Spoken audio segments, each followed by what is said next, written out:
The sound of the auctioneer's gavel echoed through the packed livestock pavilion as Miranda Chun clutched her worn leather purse, knowing she had exactly $327 to her name. What she didn't know was that in less than 6 hours she'd be standing in the marble foyer of the biggest cattle empire in Texas, wearing a wedding dress that cost more than most people's cars. Before we jump back in, tell us where you're tuning in from, and if this story touches you, make sure you're subscribed because tomorrow I've saved something extra special for you. The morning sun cast long shadows across the dusty grounds of the Brazos County Livestock Auction, where pickup trucks and cattle trailers stretched as far as the eye could see. Miranda Chun adjusted her faded denim jacket and checked her phone for the third time in 5 minutes. The auction was set to begin at 9 sharp, and she needed to be strategic about every bid she placed. Her small ranch outside Millfield had been struggling for months. The drought had been merciless, and feed costs had skyrocketed beyond what her modest savings could handle. She'd sold off most of her herd just to keep the lights on, but today represented a chance to rebuild. A local rancher was liquidating his entire operation, and Miranda had heard through the grapevine that some quality breeding stock would be going for reasonable prices. She made her way through the crowd of seasoned cattlemen, their weathered faces and expensive boots telling stories of generations in the business. Miranda's own boots had seen better days, the leather cracked and worn from countless hours of hard work. She caught a few sideways glances and whispered comments, but she kept her head high and her focus clear. The auction barn buzzed with conversation as buyers examined the livestock pens, making notes on their programs and discussing bloodlines with the casual expertise that came from decades in the industry. Miranda found herself standing near a group of men who were clearly major players in the regional cattle business. Their conversations revolved around purchases in the hundreds of thousands, ranch acquisitions, and market predictions that seemed to treat cattle like stock portfolios. "That's some prime breeding stock in Lot 17, one of them said, gesturing toward a pen of Black Angus heifers. "Those genetics are worth their weight in gold." Miranda had her eye on the same lot. She'd done her research, spending hours studying the bloodlines and calculating potential returns. Those heifers could form the foundation of her rebuilding efforts. But she knew the bidding would be fierce. As the auction officially began, Miranda positioned herself in the middle section of the amphitheater-style seating.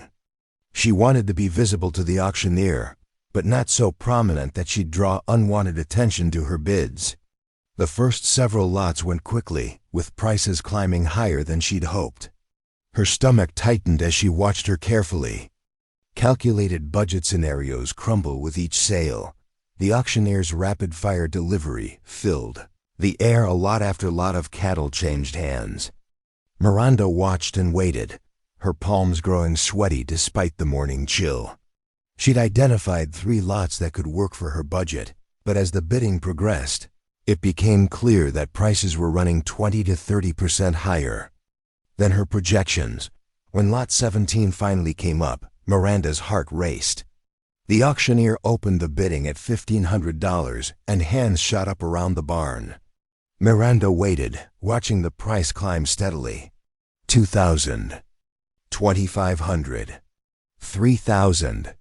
Her budget had been $1,800 for this lot, but she knew she might have to stretch at $3,500. Most of the bidders had dropped out. Miranda raised her hand, making her first bid of the day. The auctioneer acknowledged her with a nod, and she felt the weight of attention shift in her direction. At $4,000, she bid again. At $4,500, her hand trembled slightly as she raised it once more. That's when she heard the laughter. It started as a low chuckle from somewhere behind her, but it spread through a section of the crowd like ripples in a pond. Miranda turned slightly and saw a man in expensive Stetson leaning back in his seat, his arms crossed over his chest. He was tall and broad-shouldered, with the kind of confidence that came from never having to worry about money. His boots probably cost more than Miranda's monthly grocery budget. $5,000, the man called out, his voice carrying easily across the barn. The auctioneer acknowledged him immediately, and Miranda noticed the subtle change in the rooms. Energy. This was clearly someone whose bids carried weight. Miranda's throat tightened. 5,000 was already beyond her comfort zone, but she'd come too far to back down now. 5,500, she called out, her voice steadier than she felt. The man turned in his seat to look at her directly for the first time. His eyes were a cold blue, and his smile held no warmth. "Well, I'll be damned," he said, loud enough for half the barn to hear. "Little lady's got some fight in her." Heat rushed to Miranda's face, but she kept her expression neutral. Around them, conversations had quieted as people sensed the tension building between the two bidders. 6,000, the man called out, never taking his eyes off Miranda. "But I admire the spirit, darlin'. Takes guts to play in the big leagues." The condescension in his tone made Miranda's jaw clench.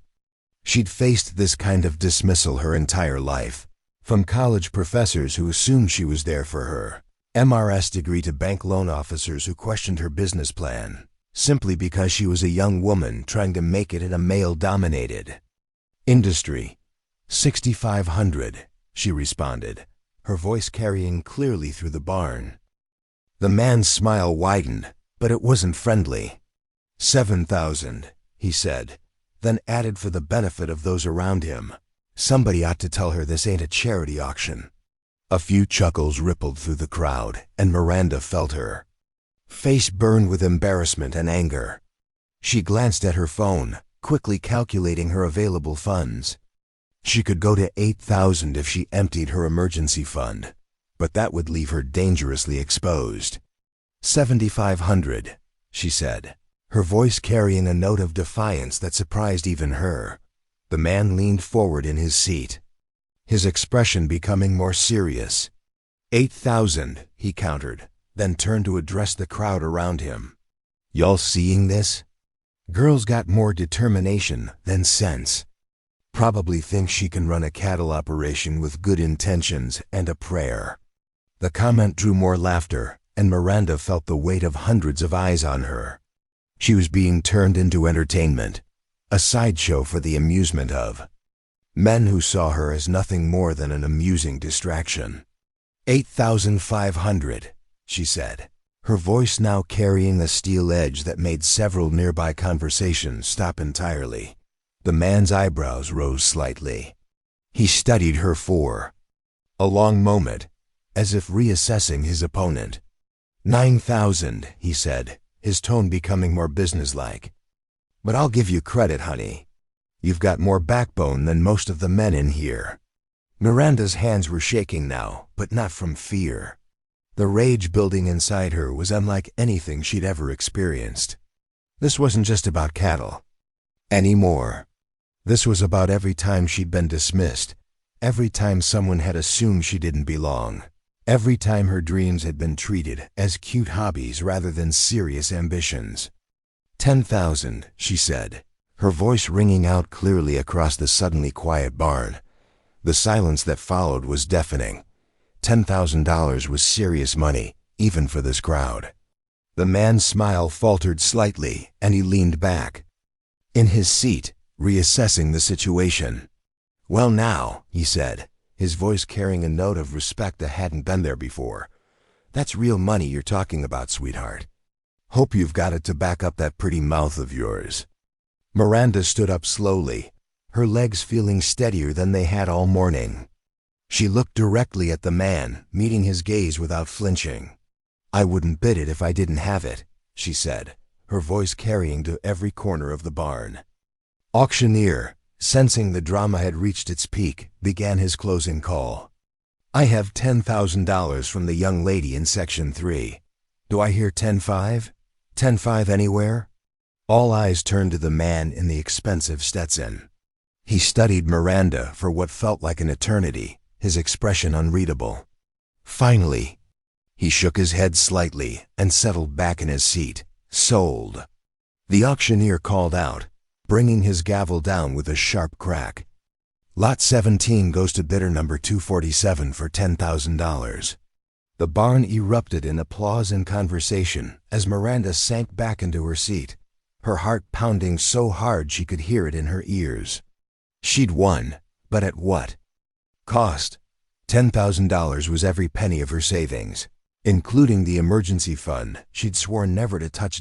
As the next lot was being prepared, the man in the Stetson made his way over to where Miranda was sitting. Up close, he was even more imposing than she'd realized. He had to be at least 6'4", with broad shoulders and hands that looked like they could handle any challenge. His clothes were expensive but practical, the kind of outfit that cost a fortune but was designed for actual work. "Name's Garrett Steele," he said, extending his hand. "I own the Triple S Ranch about 30 miles south of here." Miranda knew the name. Everyone in Texas cattle country knew the Triple S Ranch. It was one of the largest cattle operations in the state, spanning over 50,000 acres and running nearly 20,000 head of cattle. The Steele family had been in the cattle business for 4 generations, and their ranch was practically an institution. "Miranda Chun," she replied, shaking his hand and noting that his grip was firm but not crushing. "You've got steel in your spine, Miss Chun," Garrett said, his tone more respectful now. "I'll give you that. But I hope you know what you're getting yourself into. Those heifers you just bought aren't going to be easy to handle." Miranda tilted her head slightly. "Are you questioning my ability to handle cattle, Mr. Steele?" Garrett's smile was enigmatic. "I'm questioning whether you've got the infrastructure to support 20 head of prime breeding stock. Takes more than determination to run a successful operation." "I appreciate your concern," Miranda said, her voice cool but polite. "But I think I can manage." "I'm sure you can," Garrett replied, but there was something in his tone that suggested he thought otherwise. "Just remember, if you find yourself in over your head, the Triple S is always looking for quality stock. I'd be happy to take those heifers off your hands at a fair price." Preparing and narrating this story took us a lot of time, so if you are enjoying it, subscribe to our channel. It means a lot to us. Now back to the story. Miranda felt her jaw tighten again. "I won't be selling them, Mr. Steele, but thank you for the offer." Garrett tipped his hat slightly. "Fair enough. Good luck to you, Miss Chun. I have a feeling we'll be seeing each other again." As he walked away, Miranda couldn't shake the feeling that their encounter had been about more than just cattle. There had been something in his eyes, an intensity that went beyond simple business competition. She told herself it was just the adrenaline from the bidding war, but deep down, she knew something had shifted between them in those few minutes of heated competition. The rest of the auction passed in a blur. Miranda's successful bid had apparently marked her as someone to watch, and she found herself the subject of curious glances and whispered conversations. She managed to purchase feed and some basic supplies at reasonable prices, but her budget was now stretched to its absolute limit. As the auction wound down and buyers began making arrangements for their purchases, Miranda found herself standing in the administrative office, writing a check that would empty her bank account. The reality of what she'd just done was beginning to sink in. She'd bet everything on 20 head of cattle and her own ability to make it work. Outside, the afternoon sun was beginning to cast longer shadows across the parking lot. Miranda walked toward her truck, her mind racing with calculations and logistics. She had exactly 1 week to prepare her ranch for the arrival of her new herd, and she had less than $300 left to make it happen. As she reached her truck, she noticed Garrett Steele loading his own purchases into a state-of-the-art cattle trailer. His operation was clearly running like a well-oiled machine, with professional handlers and expensive equipment that spoke to the kind of resources she could only dream of. Miranda climbed into her truck and sat for a moment, staring at the receipt.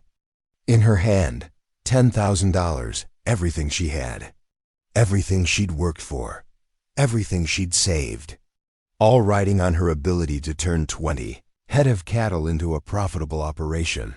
She started the engine and pulled out of the parking Lot, not noticing the black pickup truck that followed her at a discreet distance.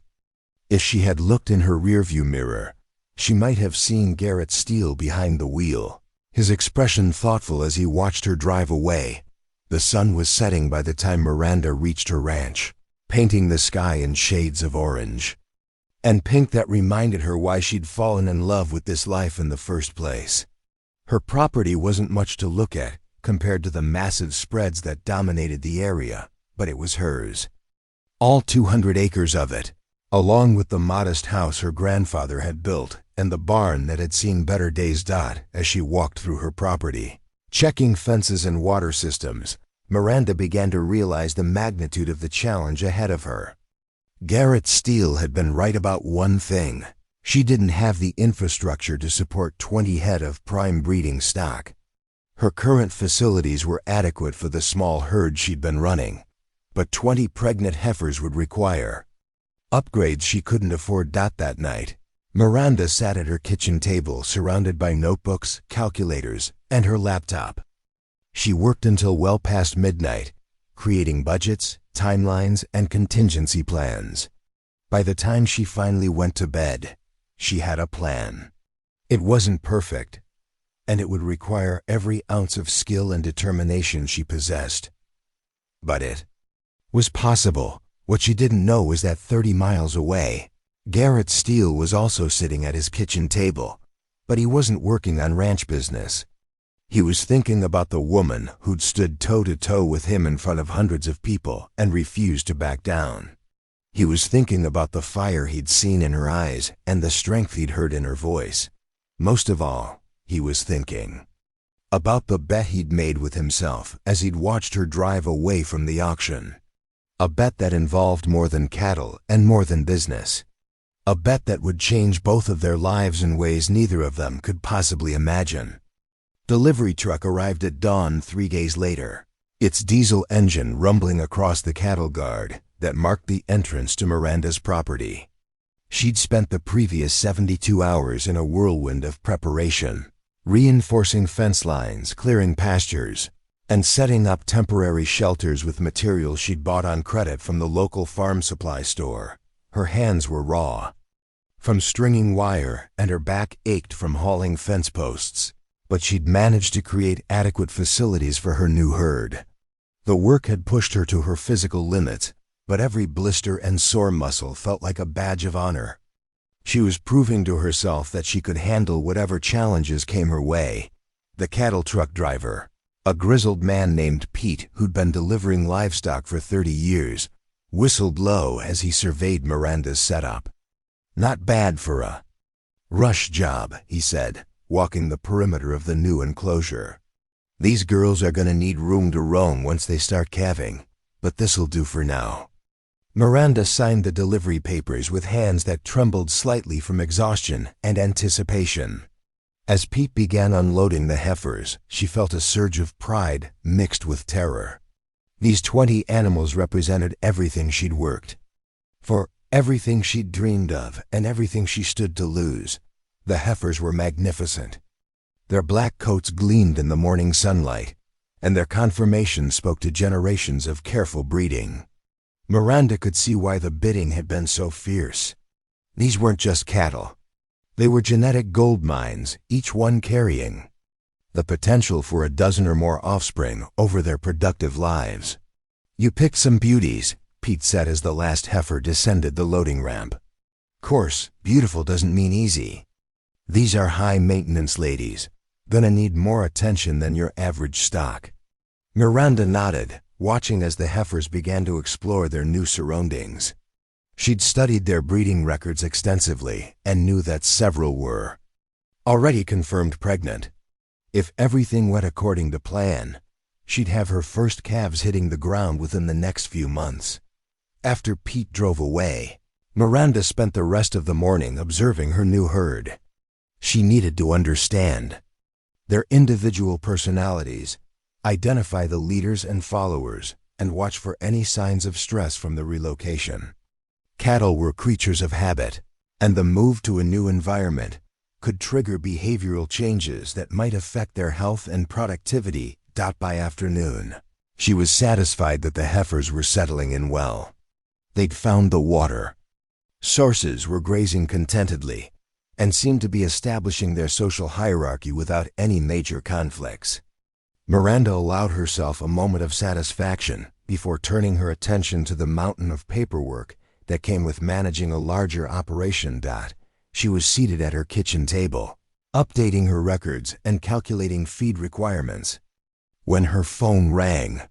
The caller ID showed a number she didn't recognize, but the area code was local. "Miss Chun? This is Sarah Martinez from the Brazos Valley Cattlemen's Association. I hope I'm not calling at a bad time." Miranda set down her pen and gave Sarah her full attention. The Cattlemen's Association was one of the most influential organizations in the region, representing the interests of large and small ranchers alike. A call from them could mean opportunity or trouble, and Miranda wasn't sure which she preferred. "Not at all, Sarah. What can I do for you?" "Well, I'll get straight to the point. We're hosting our annual summer social next weekend, and we'd like to extend an invitation to you. It's a chance for our members to network, discuss industry issues, and get to know each other in a more relaxed setting." Miranda's eyebrows rose. She'd heard about the Cattlemen's Association socials, but she'd never imagined being invited to one. These events were typically reserved for established ranchers with significant operations and deep community ties. "I'm flattered by the invitation, Sarah, but I'm not sure I'm quite ready for that level of networking. My operation is still pretty small. That's exactly why we'd like you to come," Sarah replied. "Your performance at the auction this week has been the talk of the county. Standing up to Garrett Steele like that took courage, and courage is something we value in this business." Miranda felt a flush of pride mixed with embarrassment. She hadn't realized that her confrontation with Garrett had become local gossip, but she supposed it made sense. In a tight-knit community like this, news traveled fast. "I appreciate the invitation, Sarah. Can I think about it and get back to you?" "Of course." The event is Saturday evening at the Riverside Country Club. Cocktails at 6, dinner at 8. It's semi-formal, so no need for anything too fancy, but you'll want a dress to impress.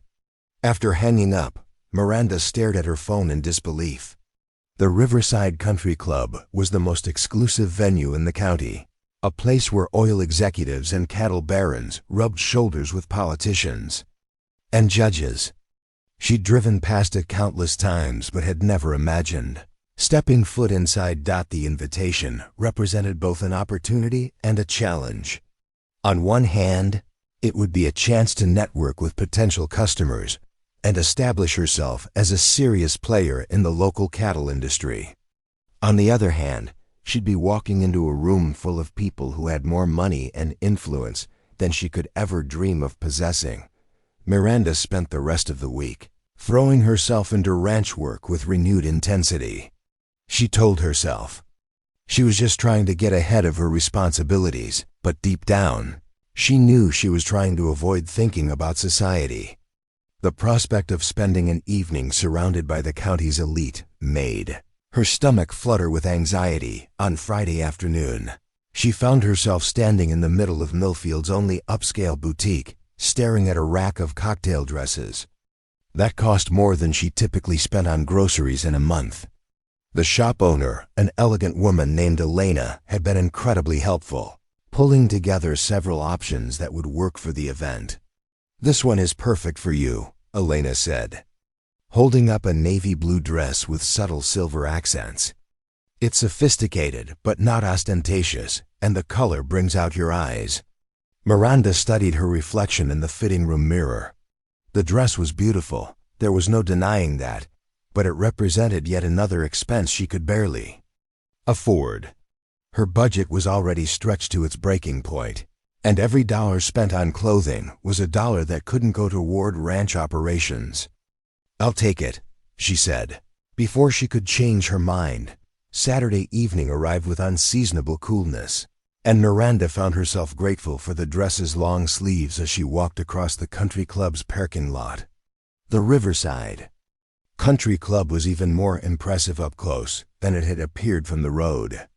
The building was a masterpiece of Texas Hill Country architecture, with native stone walls and massive windows that offered views of the winding river below. Inside, the club was a study in understated elegance. Crystal chandeliers cast warm light over polished hardwood floors, and the walls were adorned with oil paintings of local landscapes and historical scenes. Miranda had never been anywhere quite like it, and she felt a moment of panic as she realized she had no idea what to expect from an event like this. The cocktail hour was already in full swing when she arrived. The main room was filled with well-dressed men and women, their conversations creating a sophisticated buzz that spoke to comfort and familiarity. Miranda accepted a glass of wine from a passing waiter and tried to look like she belonged. "Miranda Chun, as I live and breathe." Miranda turned to find a tall, silver-haired man approaching her with a warm smile.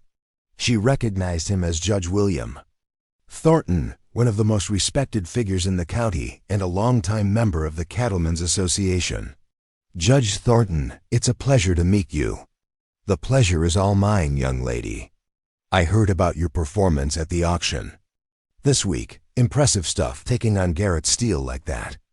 Most people around here wouldn't dare challenge him on his own turf." Miranda felt a familiar flush of embarrassment. "I wasn't trying to challenge anyone, Judge. I just needed those cattle." "Sometimes that's the best kind of challenge," the judge replied with a knowing smile. "When you're fighting for something that really matters, you find strength you didn't know you had." Their conversation was interrupted by a commotion near the entrance. Miranda looked up to see Garrett Steele making his entrance, and she had to admit he commanded attention.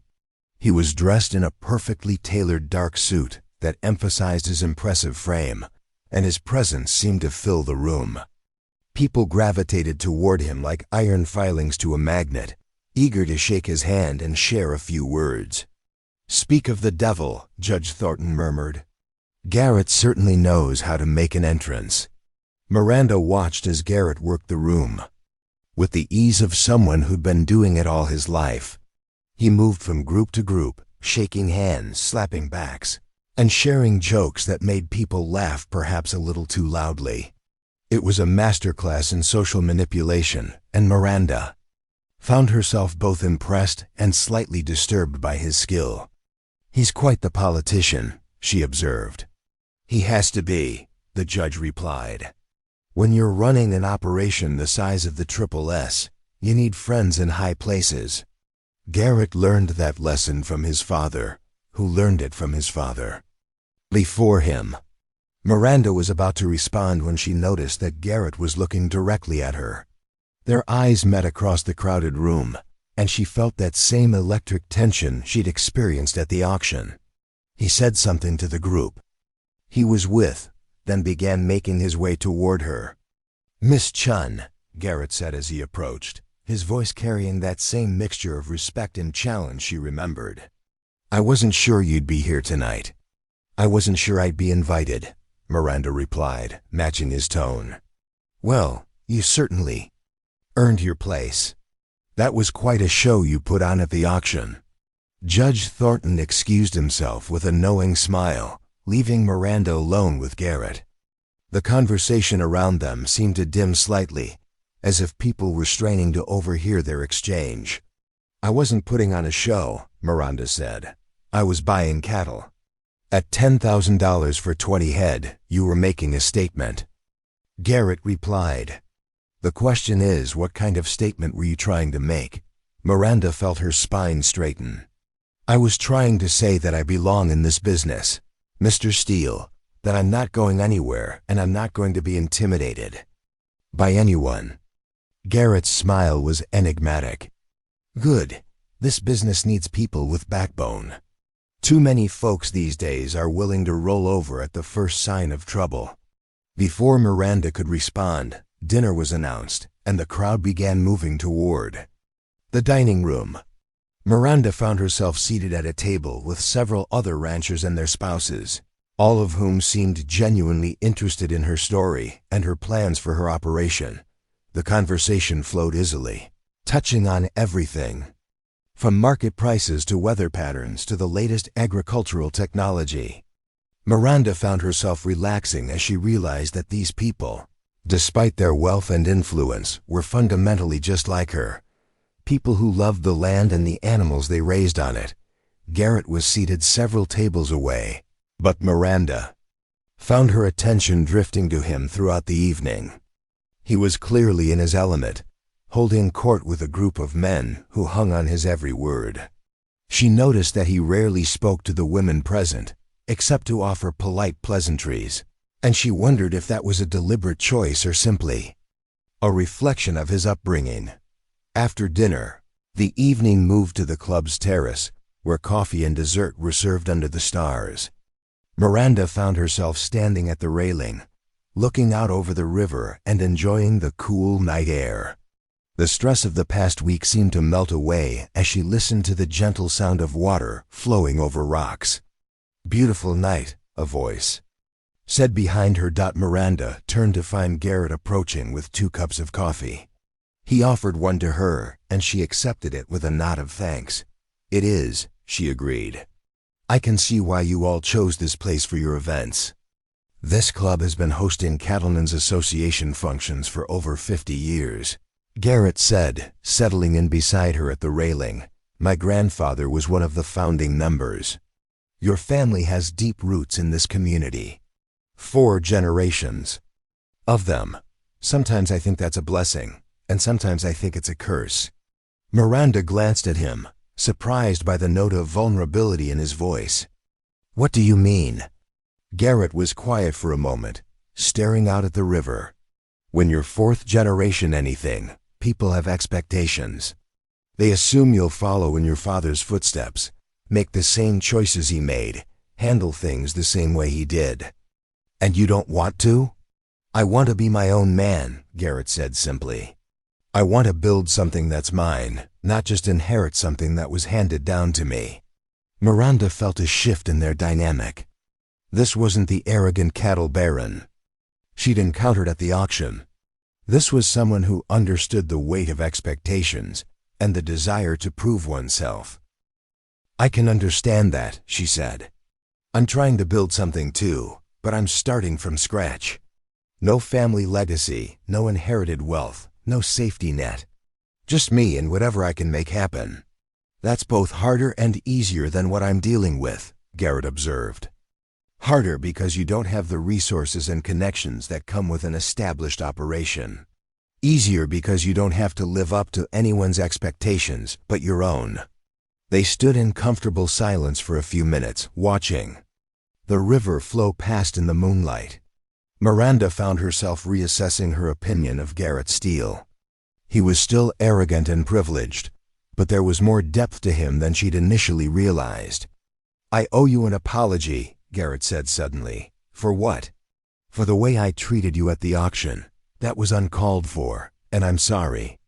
Miranda studied his profile in the moonlight. "Why did you do it?" Garrett was quiet for a long moment. "Because I saw something in you that scared me," he said finally. "You have a fire that most people in this business have lost. You're hungry in a way that I haven't been in years, and that made me realize how complacent I've become. So you decided to try to humiliate me?" "I decided to test you," Garrett corrected. "I wanted to see if you'd fold under pressure or if you'd fight back. I'm glad you fought back." Miranda didn't know what to say to that.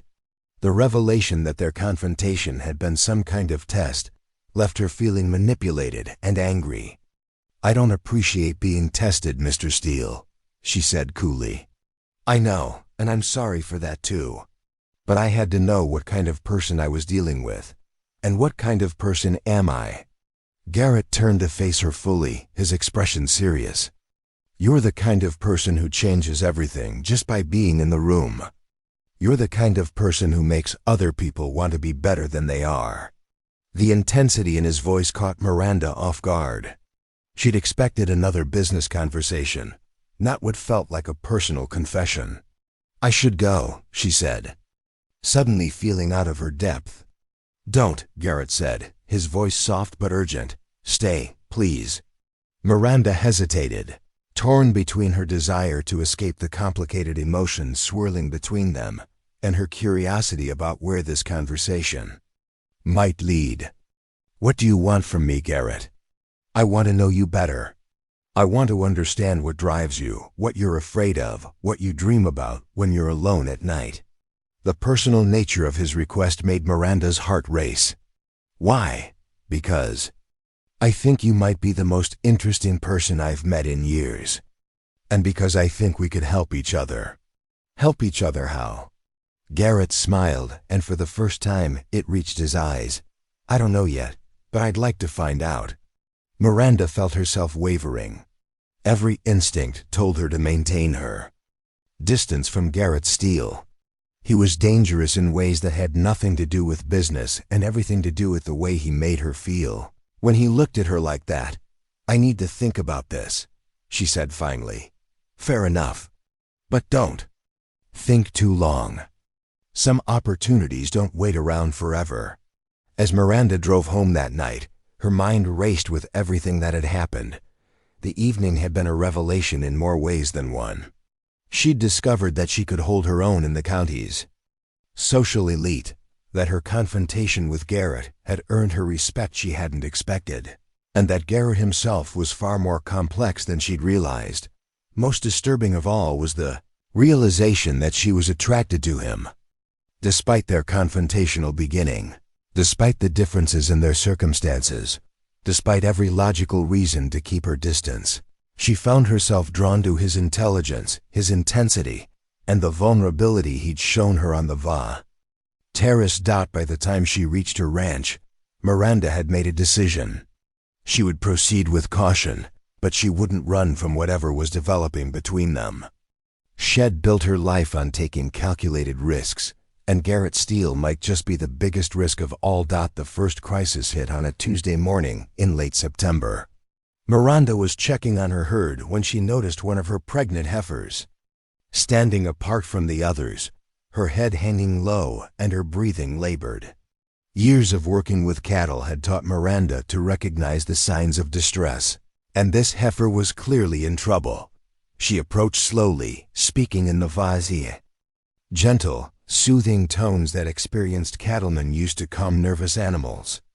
The heifer's eyes were dull, and Miranda could see the telltale signs of milk fever, a dangerous condition that could kill a pregnant cow within hours if left untreated. Miranda's heart sank as she realized the magnitude of the problem. Treatment required veterinary intervention, and the emergency call would cost money she didn't have. But leaving the heifer untreated would mean losing both the cow and her calf, representing a financial disaster that could destroy her entire operation. She was reaching for her phone to call Dr. Rebecca Walsh, the local veterinarian, when she heard the sound of a truck engine approaching. Miranda looked up to see a familiar black pickup pulling through her gate, and her stomach tightened as she recognized Garrett Steele behind the wheel. Trouble? Garrett asked as he approached, his experienced eye immediately assessing the situation. Milk fever, Miranda replied tersely, not bothering to hide her frustration. I need to get Dr. Walsh out here, but it's going to cost a fortune. Garrett studied the heifer with the practiced gaze of someone who'd dealt with every conceivable cattle emergency. She's in bad shape. How long has she been like this? I just noticed it this morning, but it could have been developing for hours. You know how they hide symptoms until it's almost too late. Rebecca's probably booked solid today, Garrett said thoughtfully. Emergency calls are backing up because Tom Henderson's retirement left the county short-staffed. Miranda felt a spike of panic. If she couldn't get veterinary help quickly, the heifer would die, and with her, any chance of salvaging her investment. The mathematics were brutal. Losing even one animal would push her dangerously close to financial ruin. I know someone who might be able to help, Garrett said quietly. But you're not going to like it. What do you mean? I mean, I studied veterinary medicine before I took over the ranch. Never got my license, but I've treated this condition dozens of times. I could help her, but I'd have to do it here, now, without official certification. Miranda stared at him in amazement. This was yet another layer to Garrett's steel that she hadn't expected. You're a veterinarian? I was supposed to be. Spent 4 years in college and 2 years in veterinary school before my father had his heart attack. I came home to run my ranch and never went back to finish my degree.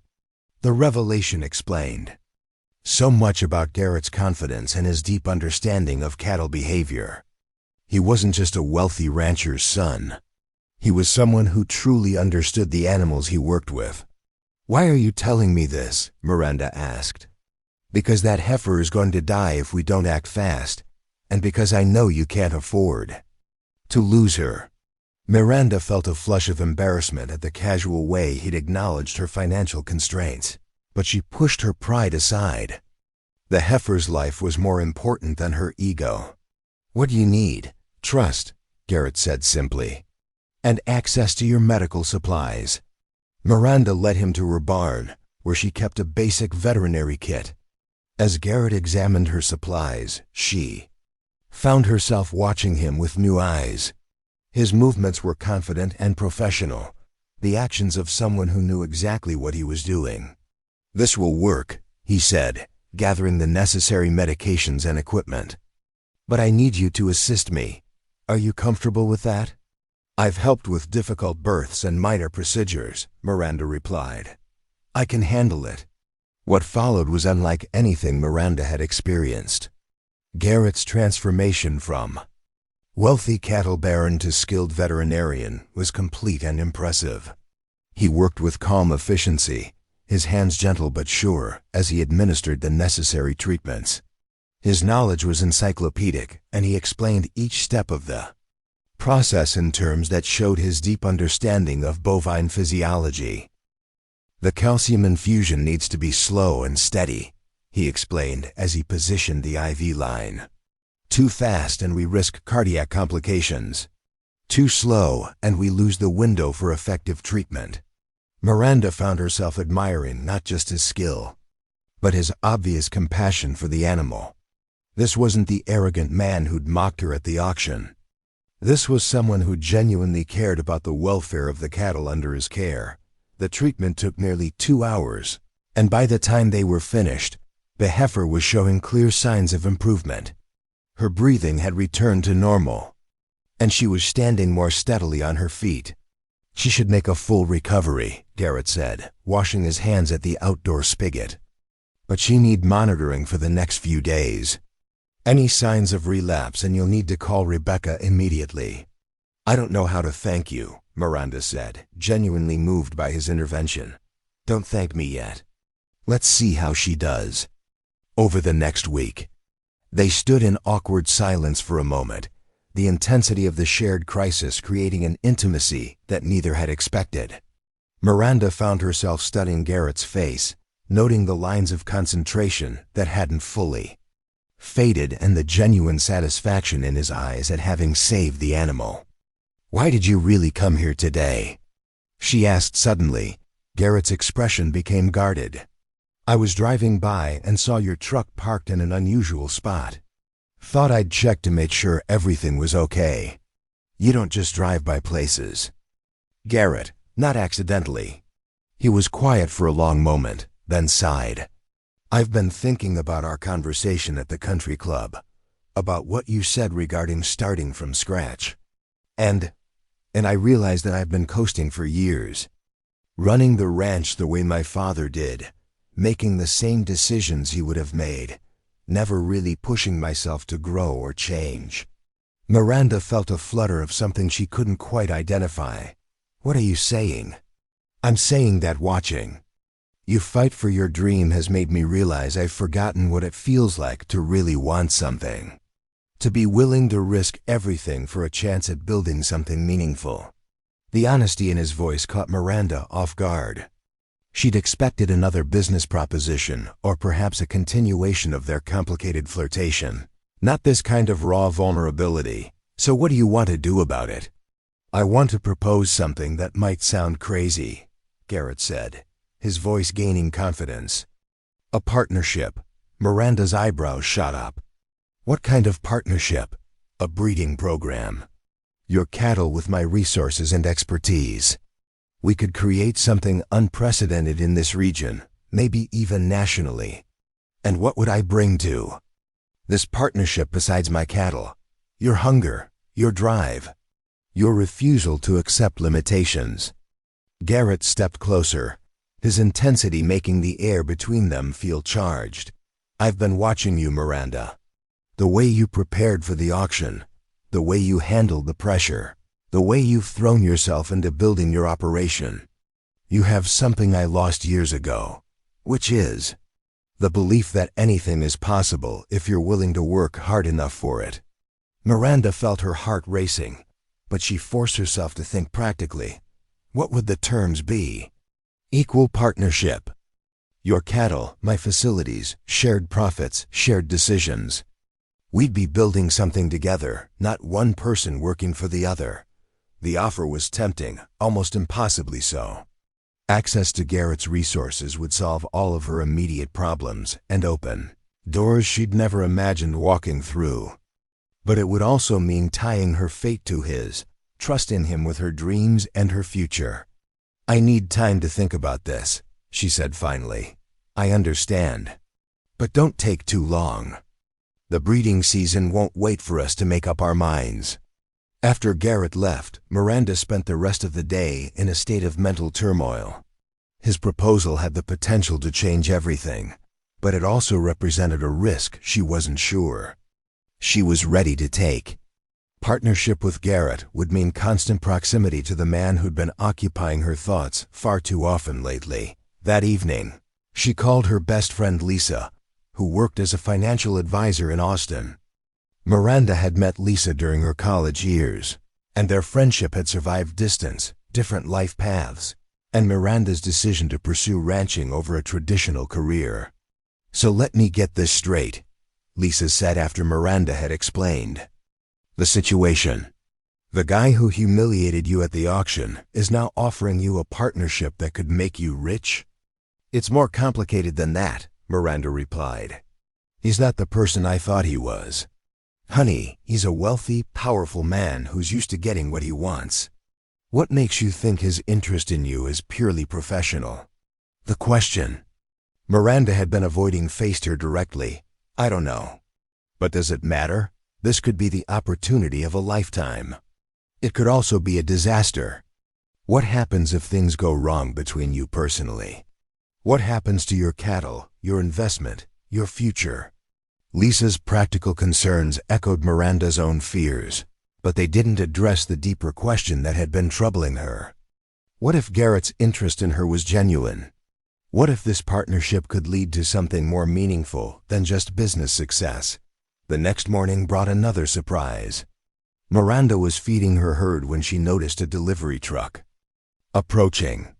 The driver unloaded several bags of premium cattle feed, supplements she couldn't afford, but that would significantly improve her herd's health and productivity.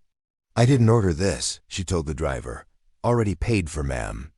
Instructions were to deliver it here, no questions asked.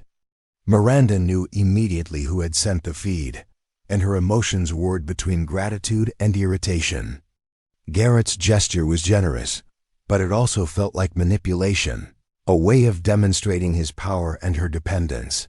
She was still processing her feelings when her phone rang. The caller ID showed Garrett's number. Did you get the delivery? He asked without preamble. I did. And I'm not sure how I feel about it.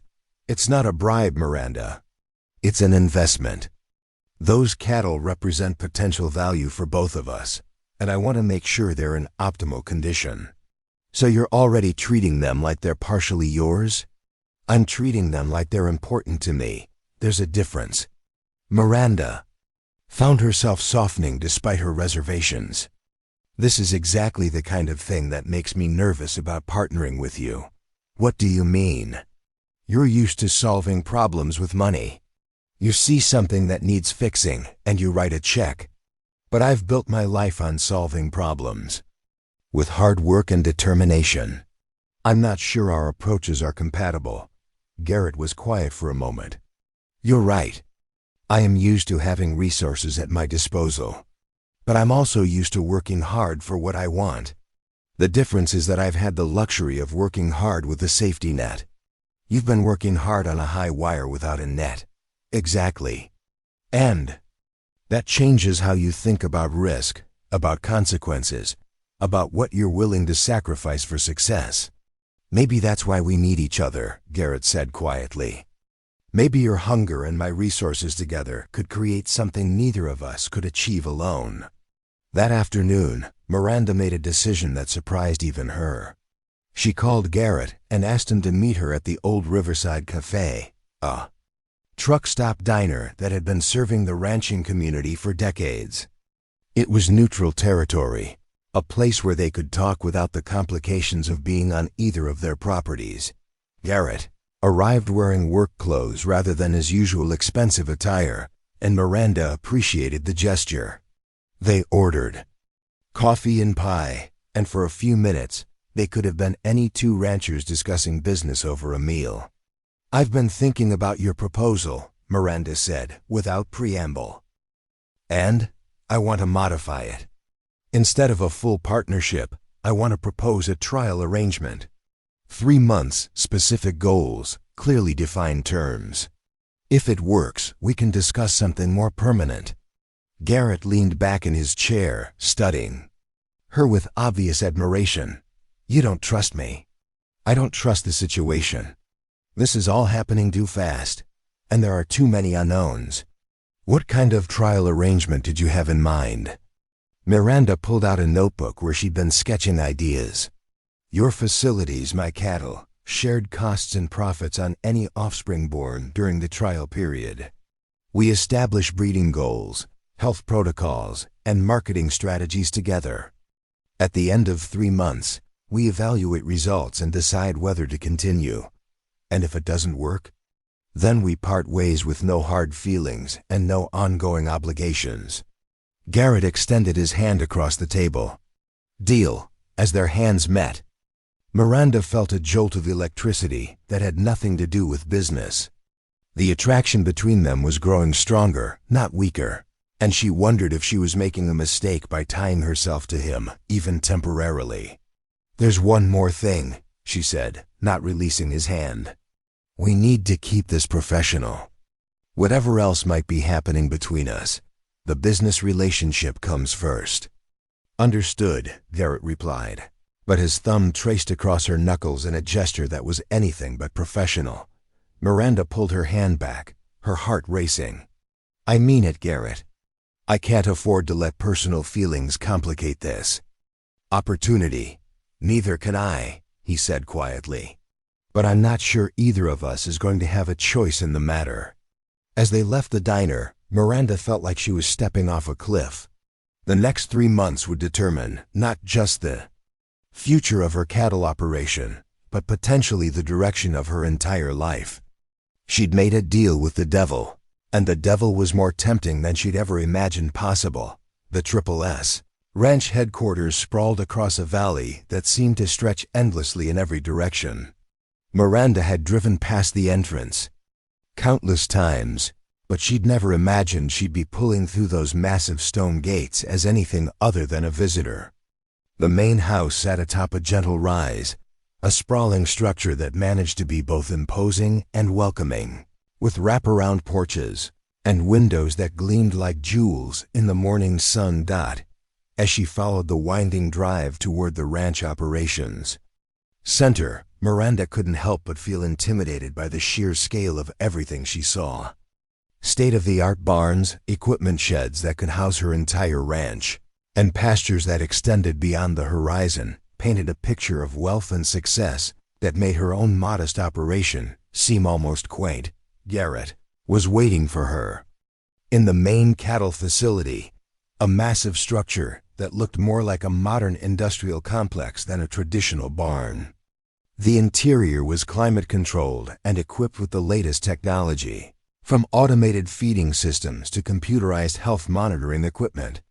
"Welcome to the Triple S," Garrett said, his voice echoing slightly in the vast space. "This is where we'll be housing your heifers during the trial period." Miranda walked through the facility in amazement. Each stall was spacious and immaculately maintained, with individual climate controls and monitoring systems that tracked everything from feed consumption to activity levels. It was cattle management on a scale she'd never imagined possible. "This is incredible," she said, running her hand along the smooth metal railings. "How many head can you house here?" "This facility handles about 500 head comfortably. We have 3 others like it scattered across the ranch, plus specialized breeding facilities and quarantine areas." The casual mention of numbers that represented more cattle than Miranda had ever seen in one place drove home the vast difference in their operations. She was about to partner with someone whose weekly feed bill probably exceeded her annual income. Having second thoughts? Garrett asked, apparently reading her expression. "Just trying to wrap my head around the scale of all this. My entire ranch could fit in one corner of this building." "Scale isn't everything," Garrett replied. "Sometimes the best ideas come from the smallest operations. That's why I want to work with you." They spent the next hour touring the facilities and discussing the logistics of moving Miranda's herd. Garrett had clearly put considerable thought into the arrangement, proposing solutions for transportation, housing, and integration with his existing cattle management systems. "We'll need to quarantine your heifers for 2 weeks before introducing them to the main herd," he explained as they walked through the quarantine facility. "It's standard protocol to prevent disease transmission, but it will also give them time to adjust to the new environment." Miranda nodded, appreciating his thoroughness. Despite the overwhelming nature of his operation, Garrett was treating her cattle with the same care and attention he'd give to his own valuable stock. "What about breeding schedules?" she asked. "Several of my heifers are already pregnant, and I want to make sure their calving is properly managed. Dr. Walsh will be handling all veterinary services during the trial period. She's been working with the SSS for over a decade, and she knows our protocols inside and out." The mention of professional veterinary care was both reassuring and concerning. Miranda had grown accustomed to handling most medical issues herself, partly out of necessity and partly out of a desire to maintain control over every aspect of her operation. "I'd like to be involved in all medical decisions regarding my cattle," she said carefully. "Of course. This is a partnership, remember? Every major decision gets made together." As they concluded the tour, Miranda felt a mixture of excitement and apprehension. The opportunities presented by access to Garrett's facilities were enormous, but she was also acutely aware of how small and insignificant her contribution seemed in comparison to his resources. The actual transfer of her herd took place 3 days later.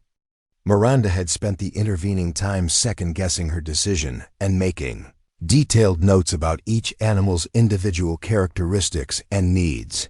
She wanted to ensure that none of the personal attention her cattle had received would be lost in the transition to a larger operation. Watching her 20 heifers being loaded into professional livestock trailers was both thrilling and terrifying. These animals represented everything she'd worked for, and she was placing them entirely in Garrett's hands. The trust required was enormous, and Miranda found herself fighting waves of anxiety as the trailers pulled away from her ranch. The quarantine facility at the SSS was a revelation in cattle management. Each animal was individually assessed, photographed, and entered into a comprehensive database that tracked everything from genetic lineage to dietary preferences. Miranda watched in fascination as Garrett's staff worked with professional efficiency, treating her modest herd with the same attention they'd give to million-dollar breeding stock. "They're beautiful animals," commented Rosa Martinez, the SSS head of cattle operations. Rosa was a small, fierce woman in her 50s who'd been working with cattle since she was a teenager. Her expertise was legendary in the region, and having her approval meant something. "Thank you," Miranda replied, feeling a surge of pride. I've put a lot of work into selecting for both conformation and temperament. It shows. These heifers have excellent muscle definition and bone structure. And they're calm, which isn't always the case when cattle are moved to new environments. Over the following weeks, Miranda found herself spending more time at the Triple S than at her own ranch. The partnership agreement gave her full access to the facilities and required her input on all decisions affecting her cattle. But she also found herself drawn to the energy and professionalism of the operation. Working alongside Garrett revealed new aspects of his character that continued to surprise her. Despite his wealth and the army of employees at his disposal, he was hands-on in ways she hadn't expected. He knew every animal on the ranch by sight, could recite bloodlines going back generations, and had an intuitive understanding of cattle behavior that spoke to genuine passion rather than just business acumen. "You don't have to be here every day," he told her one morning as they reviewed health reports in his office. "I know you have your own ranch to manage." "This is my investment too," Miranda replied. "I want to understand every aspect of how things work here." The truth was more complicated.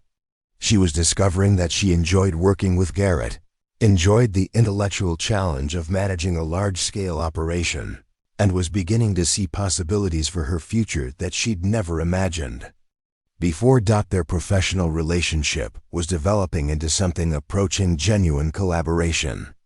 Garrett valued her insights and actively sought her opinion on decisions affecting the broader ranch operation. Miranda found herself contributing ideas about feed optimization, pasture rotation, and breeding strategies that went far beyond her original 20 heifers. "You have good instincts," Garrett told her after she'd suggested a modification to their winter feeding program. "Have you ever considered managing a larger operation?" "I've never had the opportunity," Miranda replied. "But I'm learning that scale doesn't change the fundamentals. Cattle are cattle, whether you have 20 head or 20,000. The principles are the same, but the complexity increases exponentially. Every decision affects hundreds of animals and thousands of dollars in revenue." Miranda was beginning to understand the weight of responsibility that came with managing an operation like the Triple S. The decisions Garrett made daily involved sums of money that could fund her entire ranch for years, and the consequences of mistakes could be devastating on a scale she was only beginning to comprehend. The romantic tension between them continued to simmer beneath the surface of their professional interactions. Working in close proximity made it impossible to ignore the attraction that had been building since their first confrontation at the auction. Garrett's casual touches when explaining procedures, the way his eyes lingered on her face when he thought she wasn't looking, and the subtle chemistry that crackled between them during their daily interactions created an undercurrent of awareness that both acknowledged but neither openly addressed. The situation came to a head during a late evening emergency. One of Miranda's pregnant heifers had gone into premature labor, and complications required immediate intervention. Miranda and Garrett found themselves working side by side in the veterinary facility, their hands occasionally touching as they assisted with the difficult birth. The calf was born healthy despite the early delivery, and the relief they both felt created a moment of shared vulnerability. As they stood watching the newborn take its first wobbly steps, the professional barriers between them seemed to dissolve. "First calf born under our partnership," Garrett said quietly. "Our partnership," Miranda repeated, testing the words. The possessive pronoun felt strange but not unwelcome. "How does it feel?" Garrett asked, turning to face her directly. "Terrifying and exhilarating at the same time," Miranda replied honestly. "I never imagined being involved in something like this." "Neither did I," Garrett said, and Miranda realized he wasn't talking about the cattle operation. They were standing close enough that she could see the flecks of gold in his blue eyes, close enough that the scent of his cologne mixed with the honest smell of hard work created an intoxicating combination. The air between them felt charged with possibility and danger. We should maintain professional boundaries, Miranda said, but her voice lacked conviction. Should we? Garrett asked, reaching up to brush a strand of hair from her face. Or should we acknowledge what's been building between us since the day we met? Miranda felt her resolve wavering. The attraction she'd been fighting was becoming harder to ignore with each passing day, and the shared intensity of their work was creating an intimacy that went far beyond business partnership. "This is complicated," she whispered. "The best things usually are," Garrett replied, his thumb tracing the line of her cheek. Before Miranda could respond, the sound of approaching footsteps forced them apart. Rosa appeared in the doorway, her expression neutral, but her eyes taking in the scene with obvious understanding. "Everything okay here?" Rosa asked diplomatically. "Fine," Miranda replied quickly, stepping back from Garrett. "The calf is healthy, and the mother is doing well. Good to hear. I'll make sure they both get extra monitoring over the next few days." As Rosa left, the moment between Miranda and Garrett was broken, but the awareness remained. They'd crossed a line, acknowledged the attraction between them, and there was no going back to simple professional collaboration. The next morning brought new complications. Miranda arrived at the ranch to find Garrett in heated conversation with a man she didn't recognize. The stranger was well-dressed and carried himself with the authority of someone accustomed to being taken seriously. "Miranda," Garrett said as she approached, "I'd like you to meet Marcus Webb from the Regional Cattlemen's Coalition." "Marcus, this is Miranda Chun, my business partner." Marcus extended his hand with a smile that didn't reach his eyes. "Miss Chun, I've heard interesting things about your partnership with Garrett. The coalition is always interested in innovative approaches to cattle management." Miranda shook his hand, noting the calculating way he studied her. "Nice to meet you, Mr. Webb." Marcus was just explaining some concerns the coalition has about our breeding program, Garrett said, his tone carefully neutral. "What kind of concerns?" Miranda asked. Marcus's smile became more pronounced. "Nothing serious, I'm sure. Just questions about the wisdom of introducing outside genetics into an established operation without proper oversight. The coalition likes to ensure that innovations in the industry meet appropriate standards." Miranda felt a chill of unease. The Cattlemen's Coalition was a powerful organization that could make or break careers in the industry. Their concerns were rarely casual inquiries. "Our breeding program is based on sound genetic principles and extensive research," Miranda said carefully. "We're confident in our approach." "I'm sure you are," Marcus replied, "but confidence isn't always enough. The coalition will be monitoring your progress with great interest." After Marcus left, Miranda turned to Garrett with questions. In her eyes, what was that really about? Garrett's expression was grim. "Politics.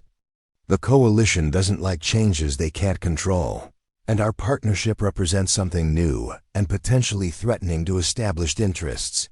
"Threatening how?" "If we succeed, it proves that innovation and fresh thinking can compete with traditional approaches. That makes some people nervous." Miranda felt a new weight of responsibility settling on her shoulders.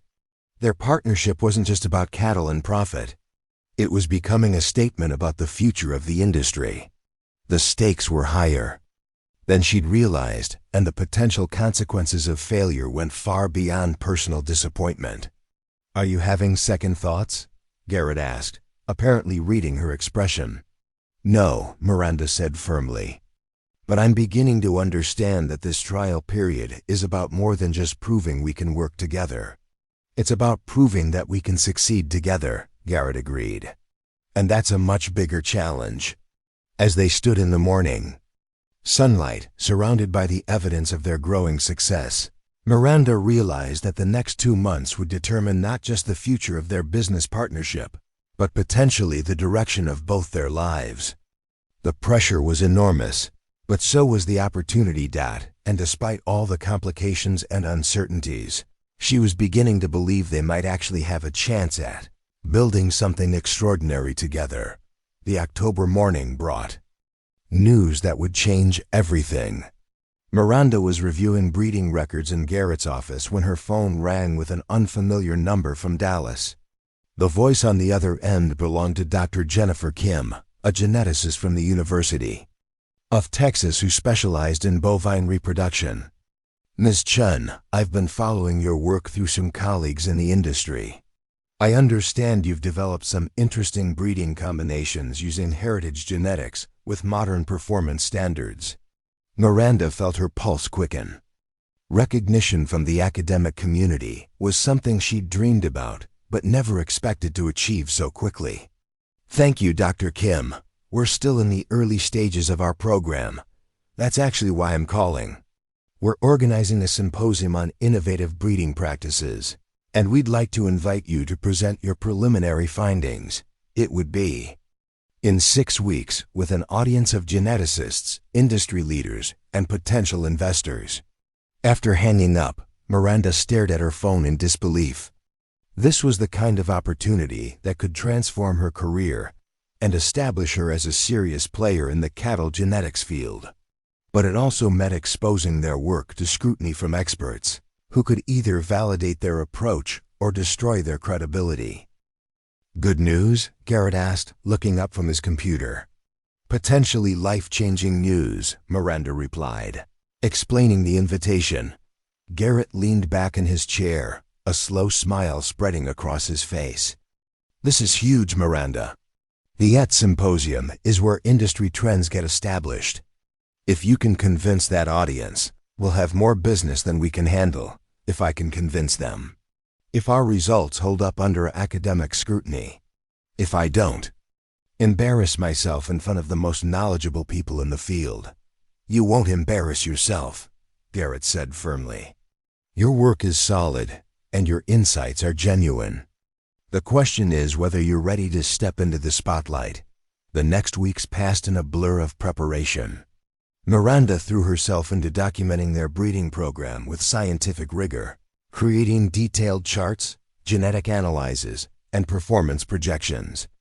She worked 18-hour days, splitting her time between data collection and presentation preparation. Garrett proved to be an invaluable collaborator, his business acumen complementing her scientific knowledge.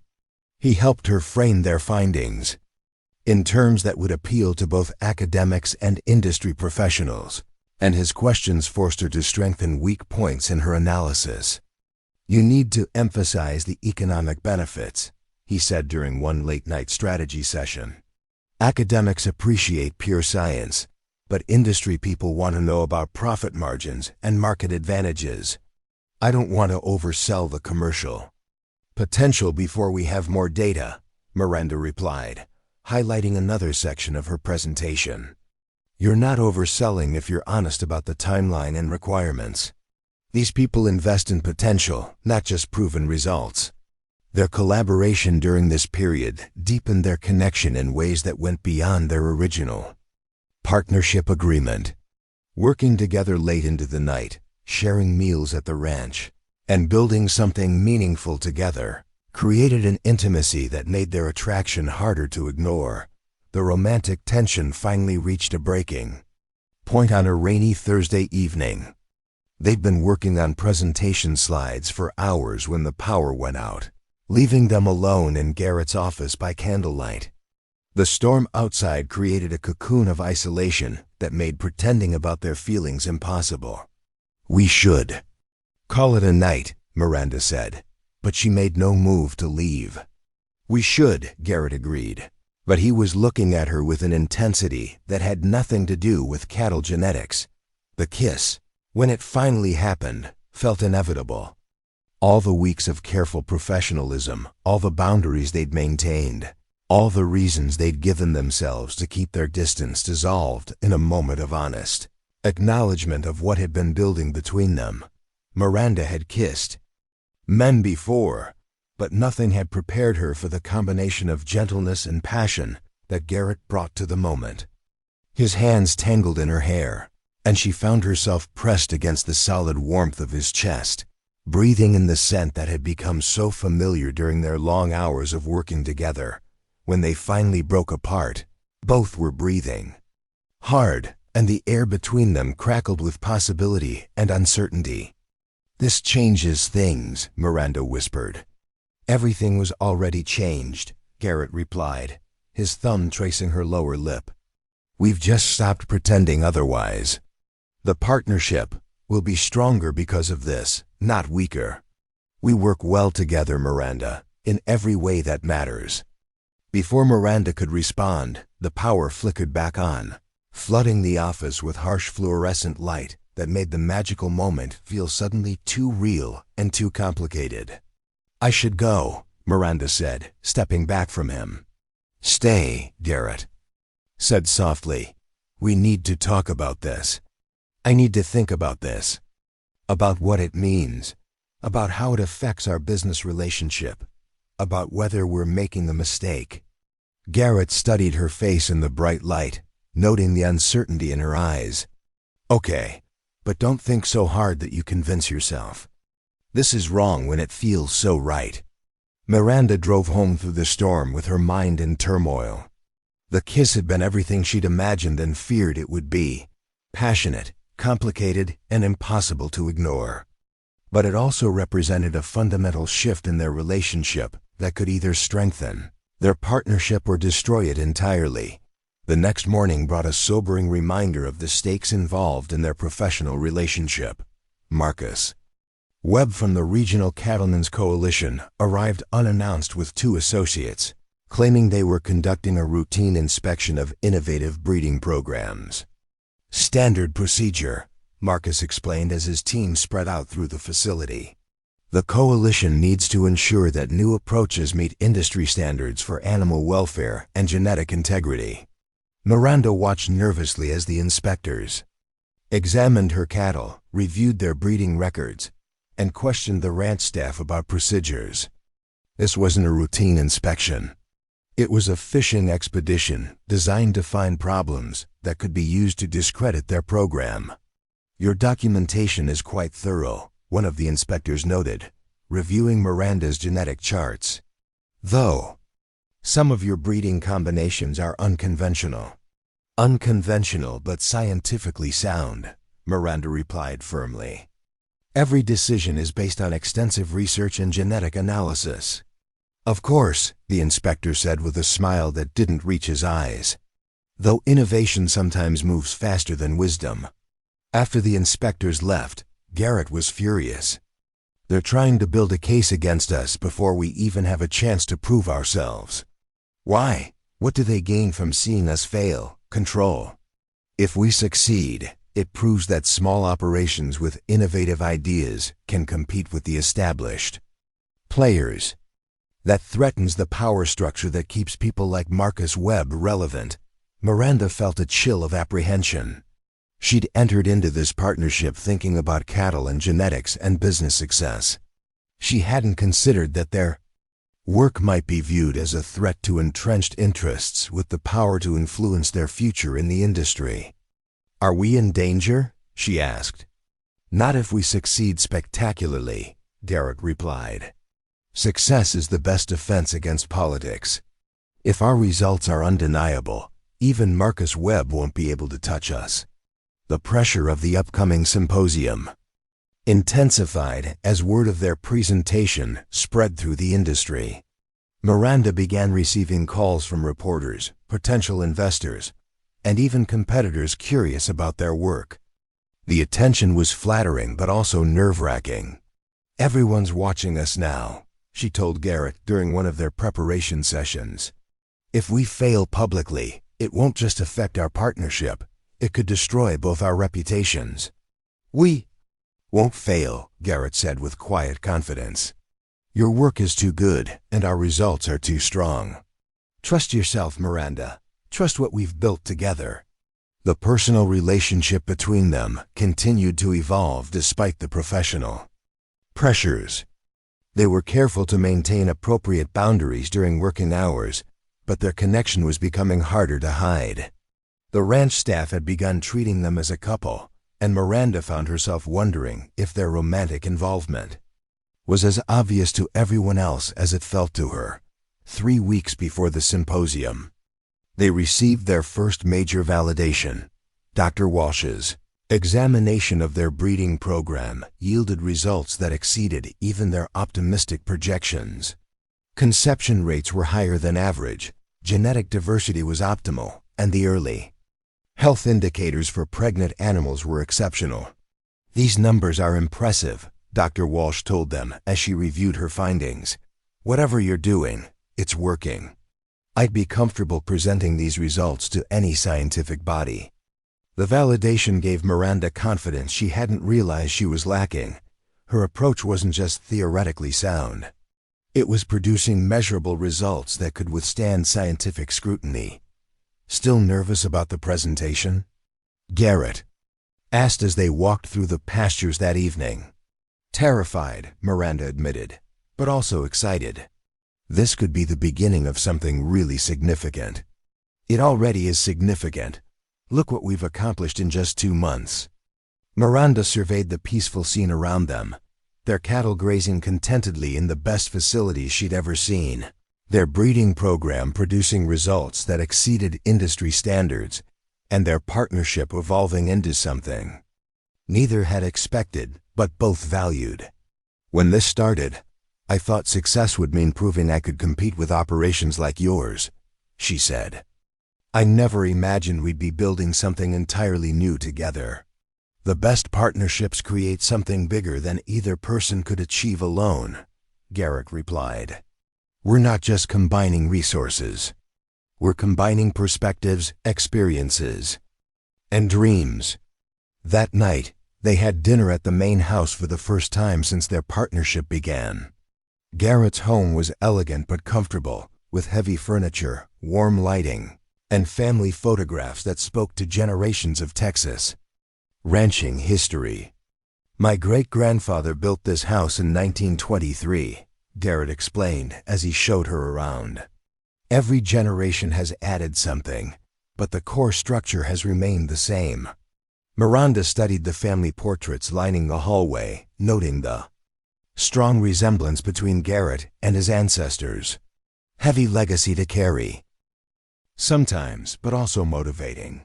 "I want to add something meaningful to what they built, not just maintain what they left behind. Is that what this partnership represents to you? Adding something meaningful?"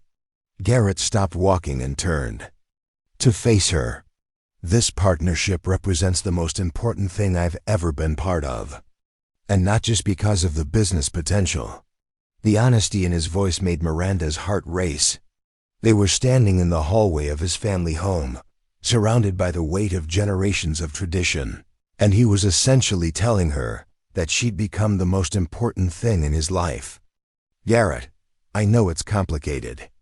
I know we have the symposium to get through and business relationships to protect. But I need you to know how I feel about you, about us, about what we're building together." Miranda felt herself wavering between the practical voice in her head that warned against mixing business with pleasure and the emotional truth that she was falling for this man who'd started as her adversary and become her strongest supporter. "After the symposium," she said finally, "after we know whether this partnership is going to work professionally, then we can figure out what else we might be to each other." Garrett nodded, understanding her need for clarity and order. "After the symposium, but Miranda." "Yes?" "Whatever happens in Dallas, whatever the outcome of the presentation, what I feel for you isn't going to change." As Miranda drove home that night, she realized that the symposium had become about more than professional recognition or business success. It had become a test of whether she and Garrett could build a future together that honored both their professional ambitions and their growing personal connection. The stakes couldn't be higher, and the outcome would determine not just their business partnership, but potentially the rest of their lives. The University of Texas campus in Dallas buzzed with energy as livestock industry professionals from across the nation converged for the annual symposium. Miranda stood in the hotel lobby at 6 in the morning, reviewing her presentation notes one final time while Garrett checked them both in for the 3-day event. "You ready for this?" he asked, joining her with their room keys. As ready as I'll ever be, Miranda replied, though her stomach was tied in knots. Still can't believe I'm presenting to some of the most influential people in the industry. They invited you because your work deserves recognition. Don't let imposter syndrome talk you out of the confidence you've earned.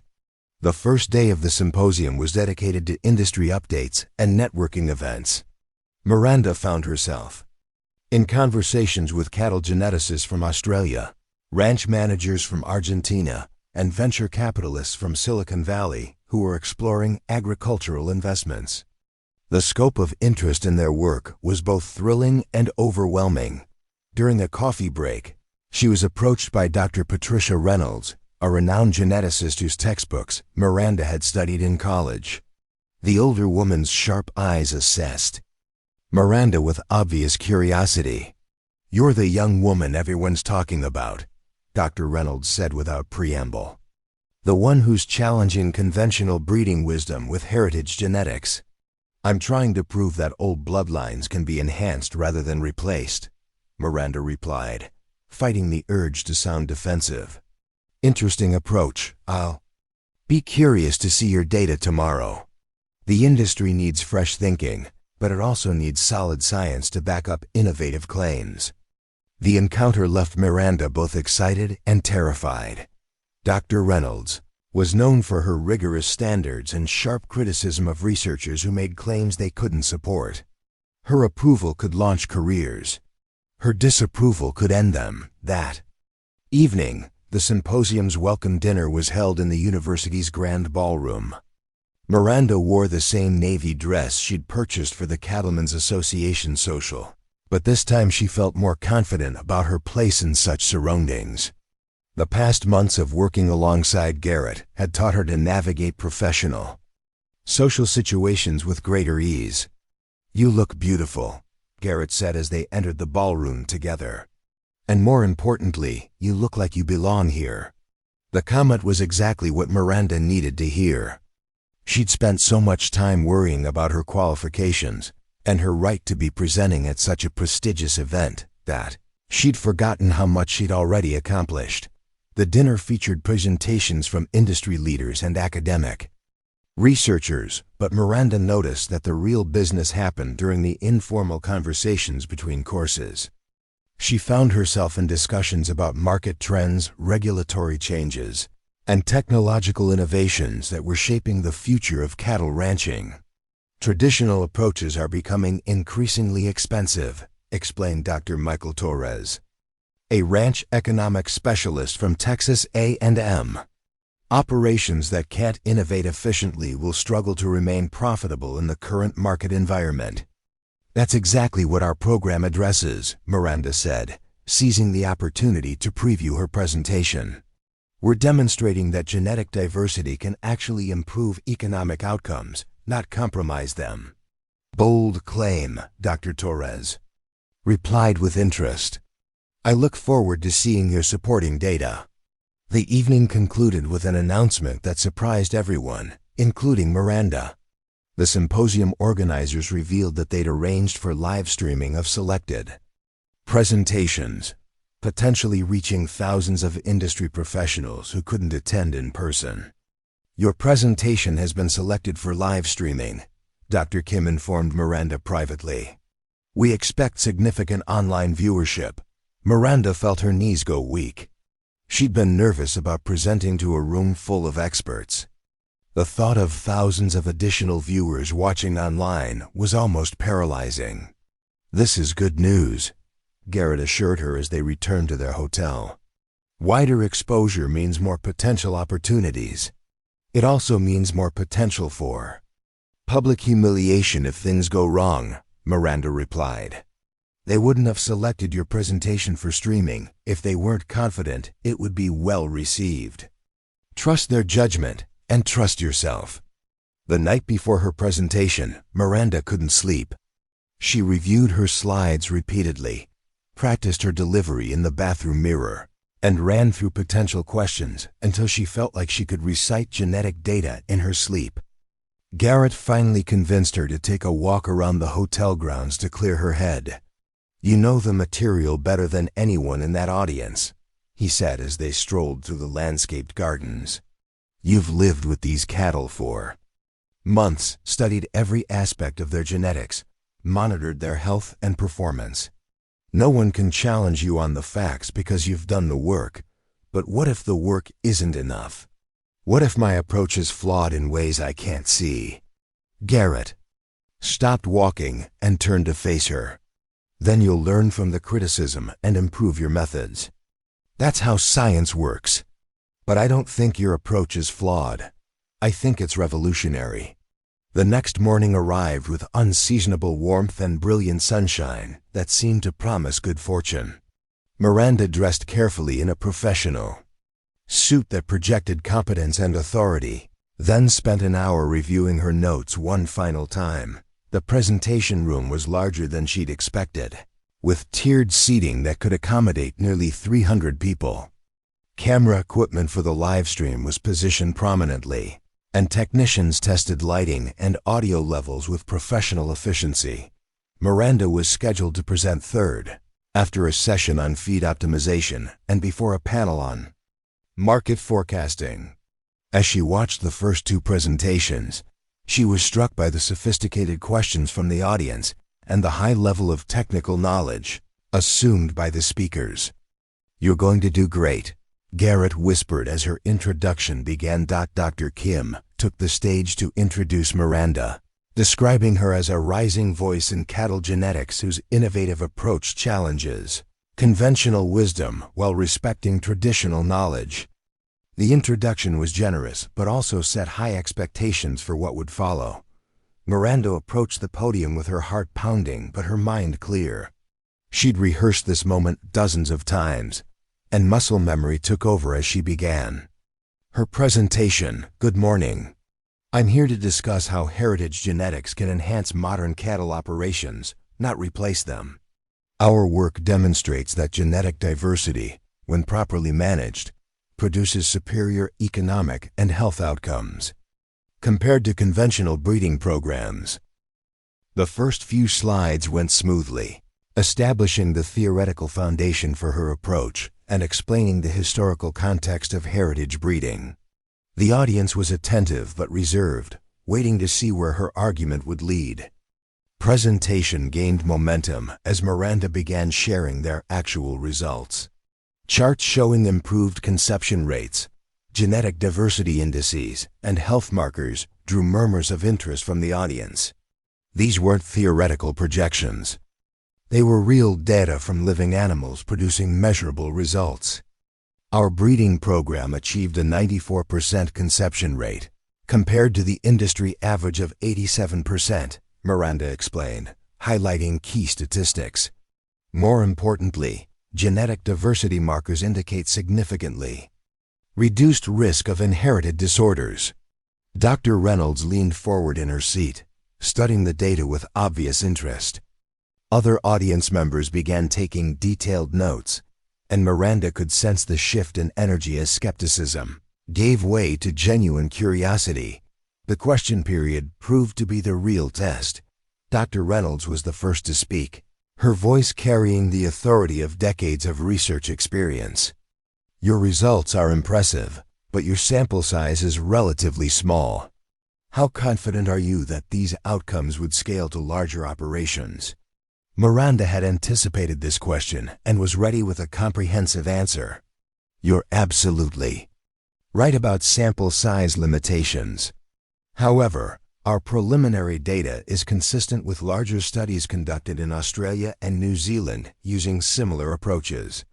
We're proposing expanded trials to verify scalability. What about cost factors?"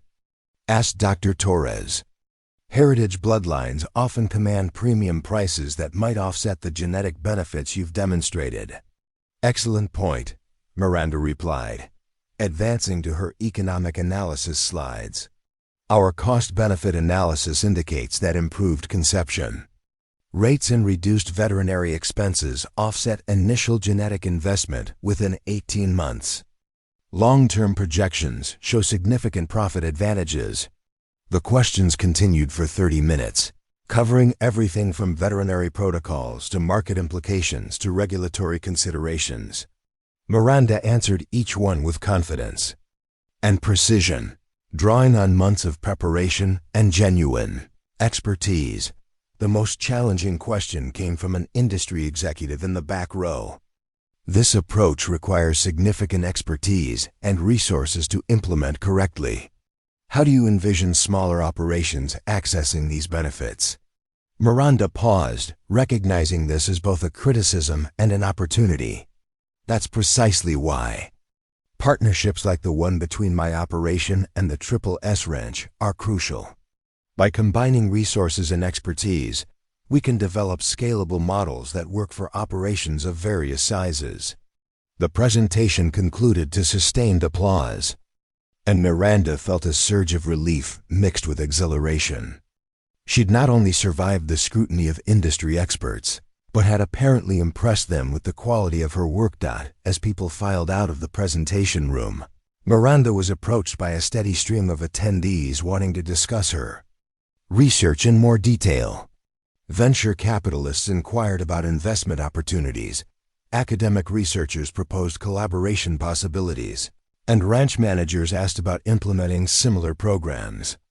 Outstanding presentation, Dr. Reynolds sighed, waiting until the crowd had thinned before approaching.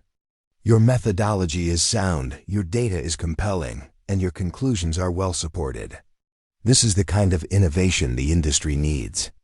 The endorsement from such a respected figure felt like validation of everything Miranda had worked toward. She'd proven that her approach wasn't just viable, but potentially transformative for the entire industry. The rest of the symposium passed in a blur of meetings, conversations, and follow-up discussions.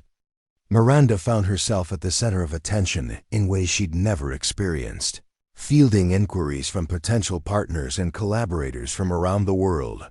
On the final evening, the symposium concluded with an awards ceremony recognizing outstanding contributions to the industry.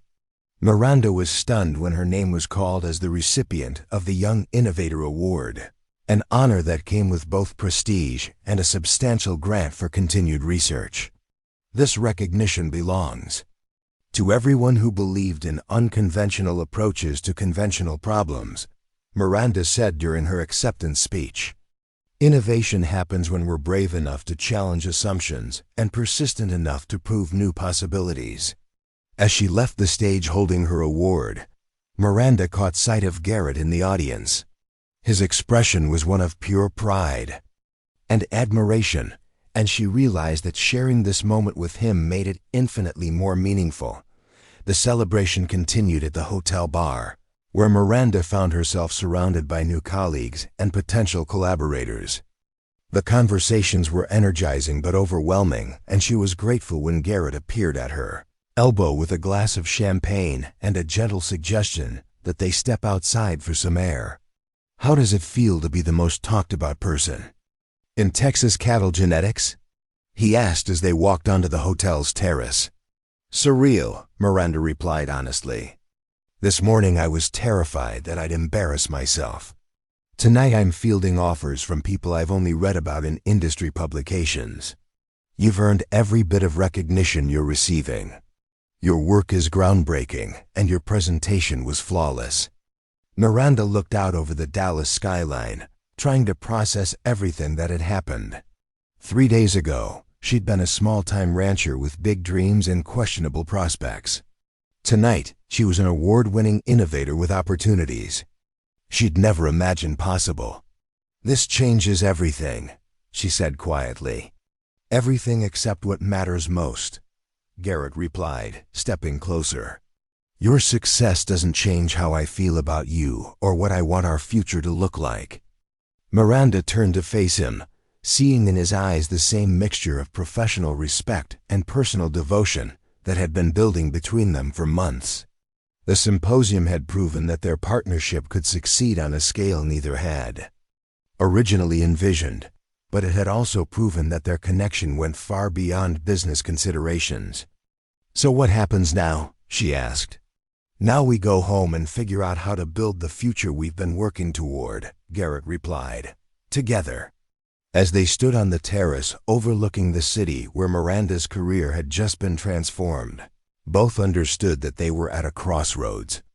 The success of the symposium had opened doors neither had expected, but it had also confirmed that their partnership was built on something far more substantial than mutual convenience. The future stretched ahead of them, full of possibilities.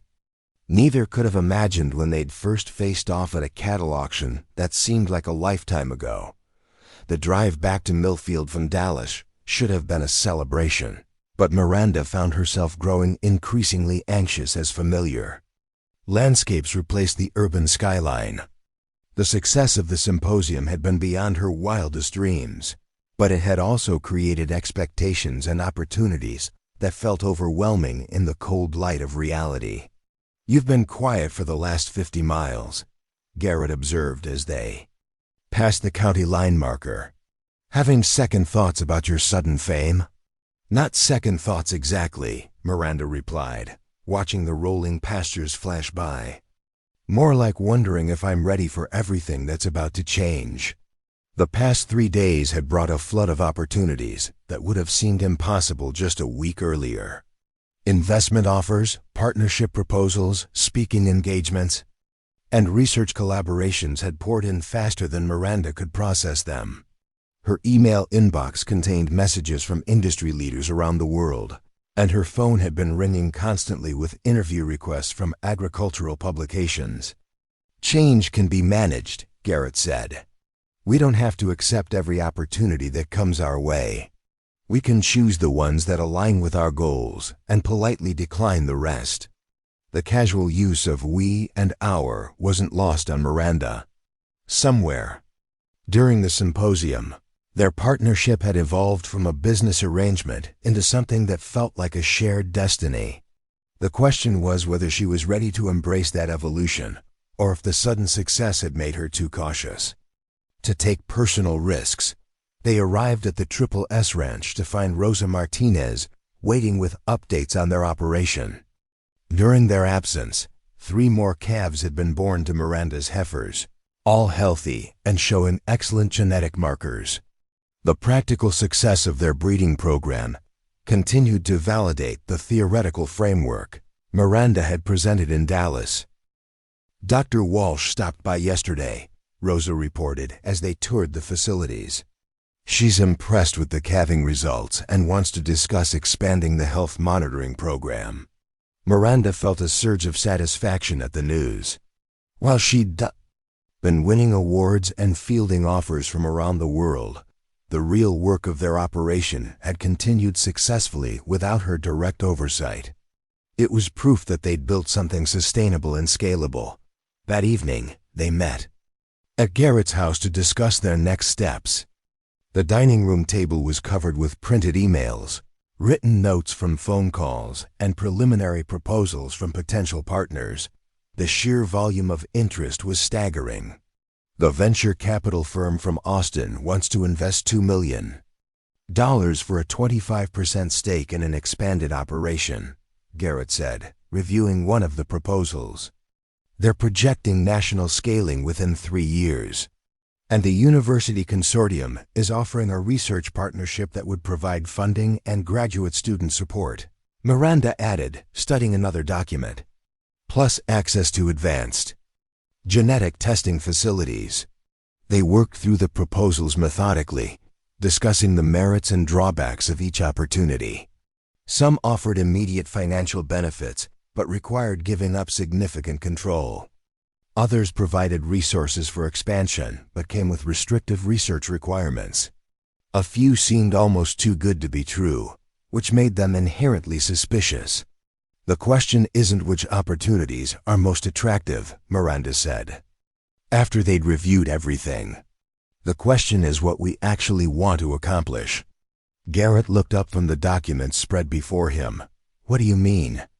"I mean, do we want to build a massive commercial operation that prioritizes profit over innovation?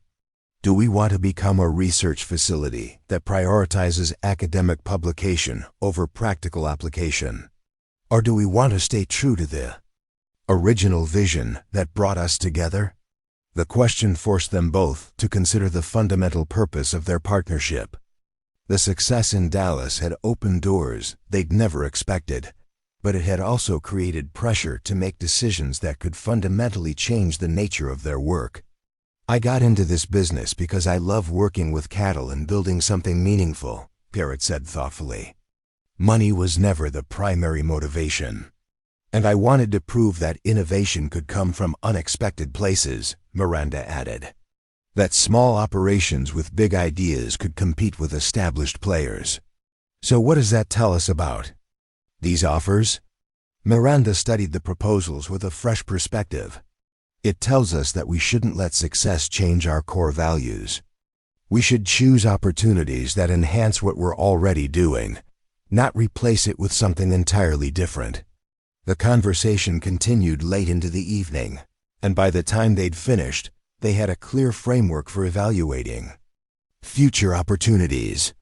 They would prioritize partnerships that maintained their operational independence, supported continued innovation, and aligned with their shared vision for sustainable cattle ranching. The next morning brought an unexpected visitor.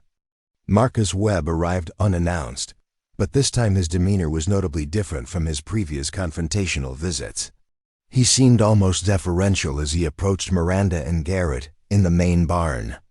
"Congratulations on your success in Dallas," Marcus said, extending his hand to Miranda. "The industry is buzzing about your presentation." Miranda shook his hand cautiously, wondering what had prompted this sudden change in attitude. "Thank you, Marcus. I appreciate the recognition. The coalition has been discussing your work extensively," Marcus continued. "We're interested in exploring how your innovations might be integrated into our industry best practices recommendations." Garrett crossed his arms, his expression skeptical. "Interesting change of perspective, Marcus. A few weeks ago, you were questioning whether our approach met industry standards." "The symposium results speak for themselves," Marcus replied smoothly. "The coalition recognizes exceptional work when we see it, and we're always interested in supporting innovations that benefit the industry as a whole." Miranda felt a surge of satisfaction at the obvious reversal. Marcus Webb and the coalition had gone from trying to undermine their work to wanting to claim association with its success. The transformation was both gratifying and revealing about the political nature of industry organizations. "What exactly are you proposing?" Miranda asked. "Endorsement from the coalition, access to our certification programs, and potential inclusion in our recommended practices guidelines. It would provide credibility and market access that could significantly benefit your operation." The offer was tempting from a business perspective, but Miranda felt uncomfortable with the political implications. The coalition's sudden interest seemed more about maintaining their relevance than supporting genuine innovation. "We'll need to review any formal proposals carefully," Garrett said diplomatically. "Our priority is maintaining the integrity of our research and operations." After Marcus left, Miranda felt a sense of vindication that went beyond professional success. The man who had mocked her at the auction, questioned her qualifications, and tried to undermine her work was now seeking her approval and association. The reversal was complete and satisfying. "How does it feel to have Marcus Webb eating crow?" Garrett asked with obvious amusement. "Better than I expected," Miranda admitted. "But also a little sad. It shows how much politics influences this industry, and how quickly people change their tune when it's convenient." The week following their return from Dallas brought a steady stream of visitors, phone calls, and business propositions. Miranda found herself adjusting to a level of professional attention she'd never experienced. Industry publications wanted interviews, other ranchers sought advice, and potential investors made increasingly elaborate pitches for partnership opportunities. The most intriguing offer came from Dr. Patricia Reynolds, who proposed a collaborative research project that would expand their breeding program while maintaining their operational independence. The partnership would provide university resources and graduate Student support without requiring them to compromise their core methodology.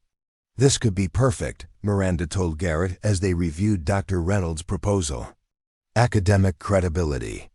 Without academic bureaucracy. And the funding would allow us to expand the program beyond what we could afford independently, Garrett added. Plus, having graduate students would provide extra hands for data collection and analysis. The proposal aligned perfectly with their established criteria. It enhanced rather than replaced their existing operation, provided resources for growth without sacrificing independence, and supported their commitment to scientific innovation. As they discussed the partnership details, Miranda realized that their success had created a new challenge, learning to manage growth without losing the personal connection and hands-on approach that had made their work successful in the first place. We're going to need to be careful about expansion, she said.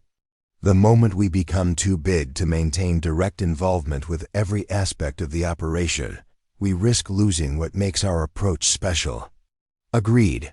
But we also can't let fear of change prevent us from taking advantage of legitimate opportunities for growth.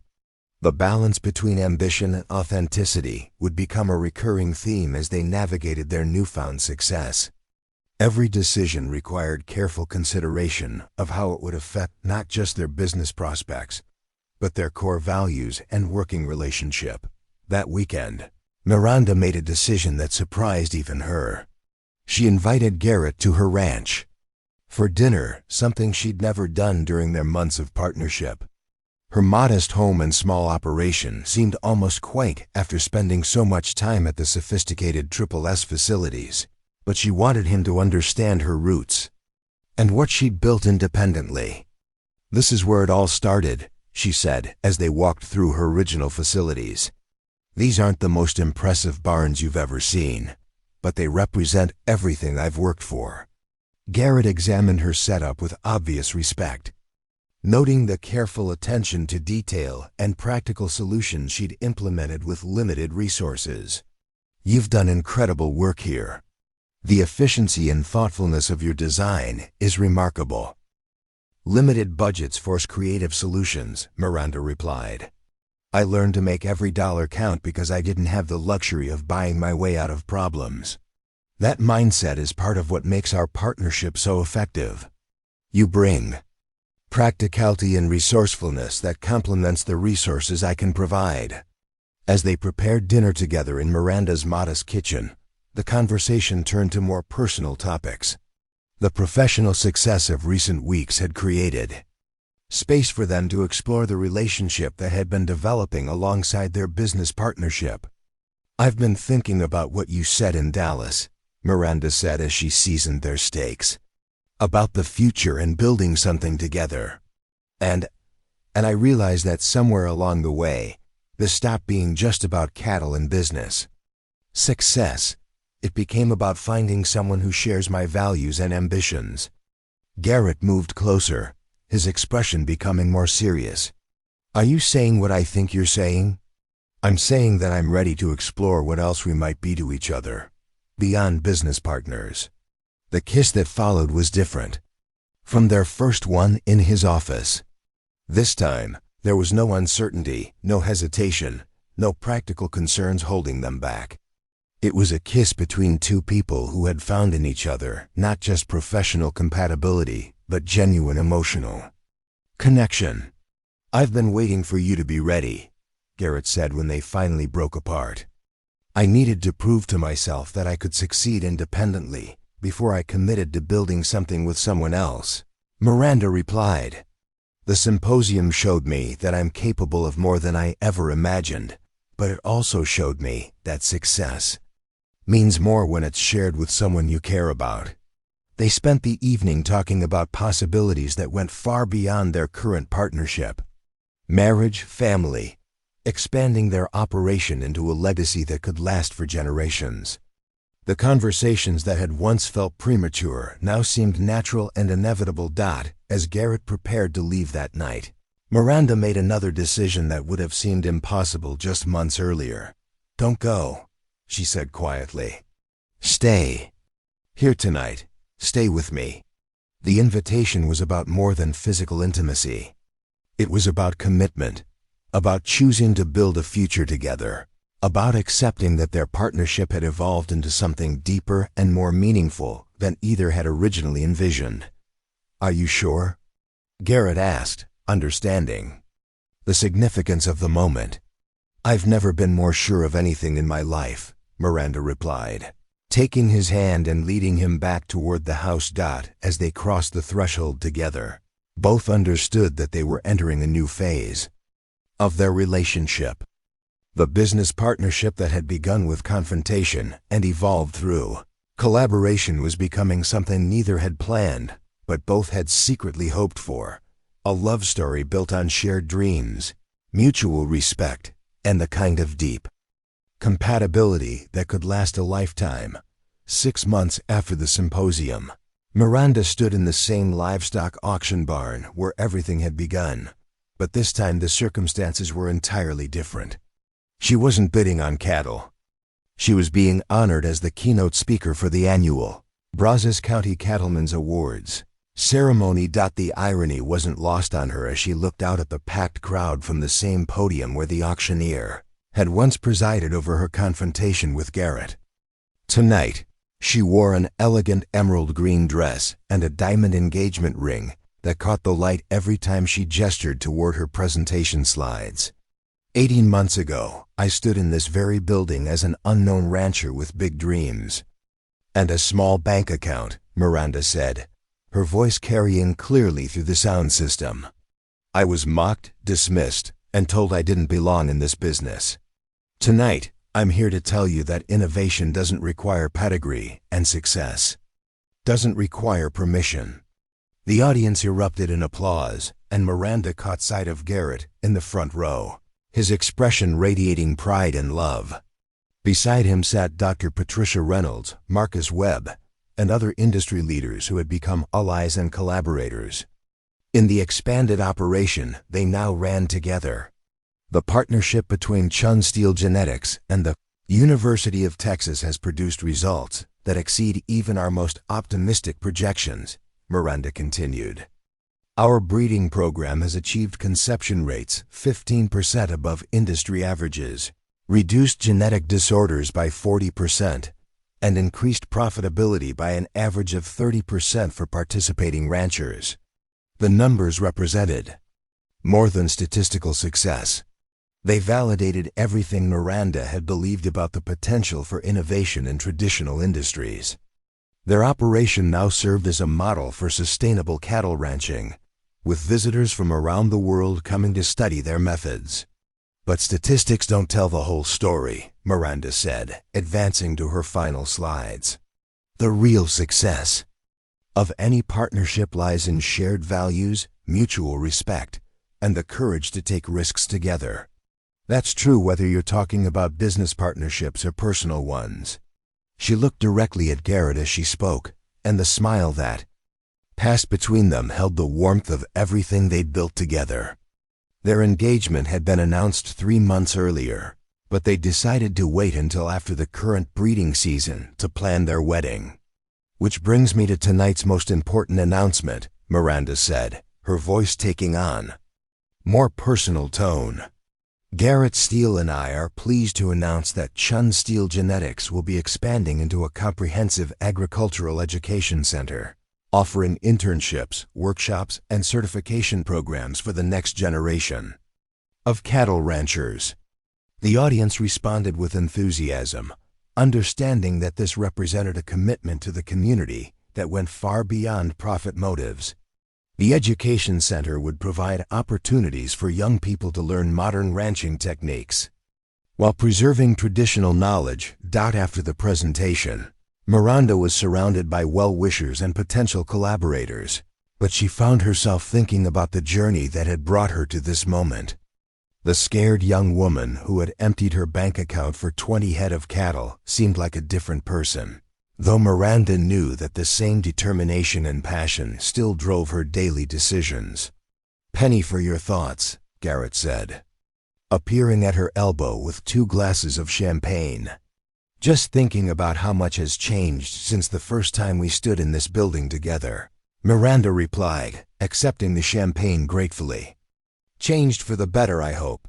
Definitely for the better. Though I never could have imagined it would lead to this. They were interrupted by the arrival of Judge Thornton, who had watched their entire journey unfold with obvious satisfaction. The elderly judge had become something of a mentor to Miranda, offering advice on everything from business strategy to community relations. "Outstanding presentation, my dear," the judge said, shaking Miranda's hand warmly. "You've certainly come a long way from that first auction." "We both have," Miranda replied, glancing at Garrett. "Though I think the fundamentals haven't changed. We're still just two people who love working with cattle and building something meaningful." "That's what makes your success so impressive," Judge Thornton observed. "You've achieved recognition and prosperity without losing sight of what originally motivated you." The evening concluded with the presentation of the Cattlemen's Association Lifetime Achievement Award to Miranda, an honor typically reserved for ranchers with decades of experience. At 28, she was the youngest recipient in the organization's history. "This award belongs to everyone who believed in the power of innovation and partnership," Miranda said during her acceptance speech. "Especially my partner in business and in life, Garrett Steele, who saw potential in a stubborn woman with big dreams and had the courage to bet his reputation on her success." The standing ovation that followed felt like validation, not just of their professional achievements, but of the unlikely love story that had developed alongside their business partnership. As they drove home that night, Miranda reflected on the strange twists of fate that had brought them together. Their relationship had begun with conflict and evolved through collaboration into something neither had expected but both treasured. "Any regrets?" Garrett asked as they pulled through the gates of what was now officially the Chun Steel Ranch, a combined operation that encompassed both their original properties plus newly acquired acreage. "About which part?" "The business decisions, the public attention, or agreeing to marry a man who once humiliated me in front of hundreds of people." "All of the above," Garrett replied with a grin. "No regrets," Miranda said firmly. "Even the humiliation. Especially the humiliation. It made me angry enough to prove everyone wrong, including you." "Best mistake I ever made," Garrett said, pulling into the circular drive in front of their home. The house itself represented their successful blending of resources and dreams. They'd chosen to build new rather than expand either of their existing homes, creating a space that belonged to both of them equally. The architecture honored Texas ranching traditions while incorporating modern efficiency and comfort. Inside, the walls were decorated with photographs chronicling their journey: Miranda's first cattle purchase, Garrett's family ranch history, their symposium presentation, their engagement announcement, and dozens of images documenting the growth of their operation and their relationship. "I have something for you," Garrett said as they settled in the living room with coffee and the slice of celebration cake they'd saved from the evening's reception. He disappeared briefly and returned with a wrapped package that was clearly a framed photograph. Miranda opened it to find an image she'd never seen before, herself at the original auction, hand raised defiantly as she made her final bid, her expression fierce with determination. "I had someone in the crowd take this," Garrett admitted. "I thought you might like to remember the moment everything changed." Miranda studied the photograph, seeing in her younger self the same passion and stubbornness that had carried her through every challenge since. "You were taking pictures of me at the auction?" "I was documenting the moment I met the most impressive woman I'd ever encountered," Garrett replied. "Even when I was being an arrogant fool, part of me recognized that you were extraordinary. And now I get to spend the rest of my life watching you be extraordinary." Miranda set the photograph aside and moved closer to Garrett on the couch, feeling overwhelmed by gratitude for the unlikely series of events that had brought them together. "When we get married, I want to have the reception here at the ranch. I want to celebrate surrounded by the cattle and the land and the life we've built together." "Anything you want," Garrett agreed, pulling her closer. Though I still think we should consider that destination wedding in Scotland. Your relatives would love the castle venue. My relatives would love any venue where they get to see me marry a man who makes me this happy, Miranda replied, settling against his chest. Besides, this ranch is our castle. Everything we've accomplished, everything we've built, everything we've learned about ourselves and each other happened here. They sat in comfortable silence, watching the lights of their operation through the large windows. Night shift workers were monitoring the cattle. Automated systems were ensuring optimal conditions in the barns. And somewhere in the distance, the newest generation of calves was sleeping peacefully under the Texas stars. What do you think comes next? Miranda asked. More of the same, I hope. Building the education center, expanding the research program, maybe starting a family of our own to carry on what we've created. A family, Miranda repeated thoughtfully. Little ranchers running around the property, learning to love the land and the animals the way we do. With your stubbornness and my resources, they'll probably take over the entire industry, Garrett said with obvious affection. As long as they remember that success comes from hard work, not inherited privilege, Miranda replied. They'll remember. Because they'll have you as a mother to remind them. As they prepared for bed that night, Miranda caught sight of herself in the bedroom mirror and was struck by how much she'd changed since that first auction.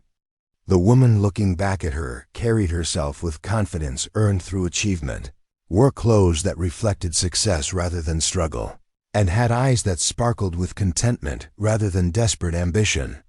But underneath the external changes, she was still the same person who had refused to be intimidated by Garrett Steele's wealth and reputation. The same person who had risked everything on 20 heads of cattle and a dream. The same person who had turned confrontation into collaboration and business partnership into lasting love. Thank you, she said as Garrett joined her in the mirror. For what? For seeing potential in me when I was just a stubborn woman with more dreams than resources. For becoming the partner I never knew I needed. For proving that sometimes the best things come from the most unexpected beginnings.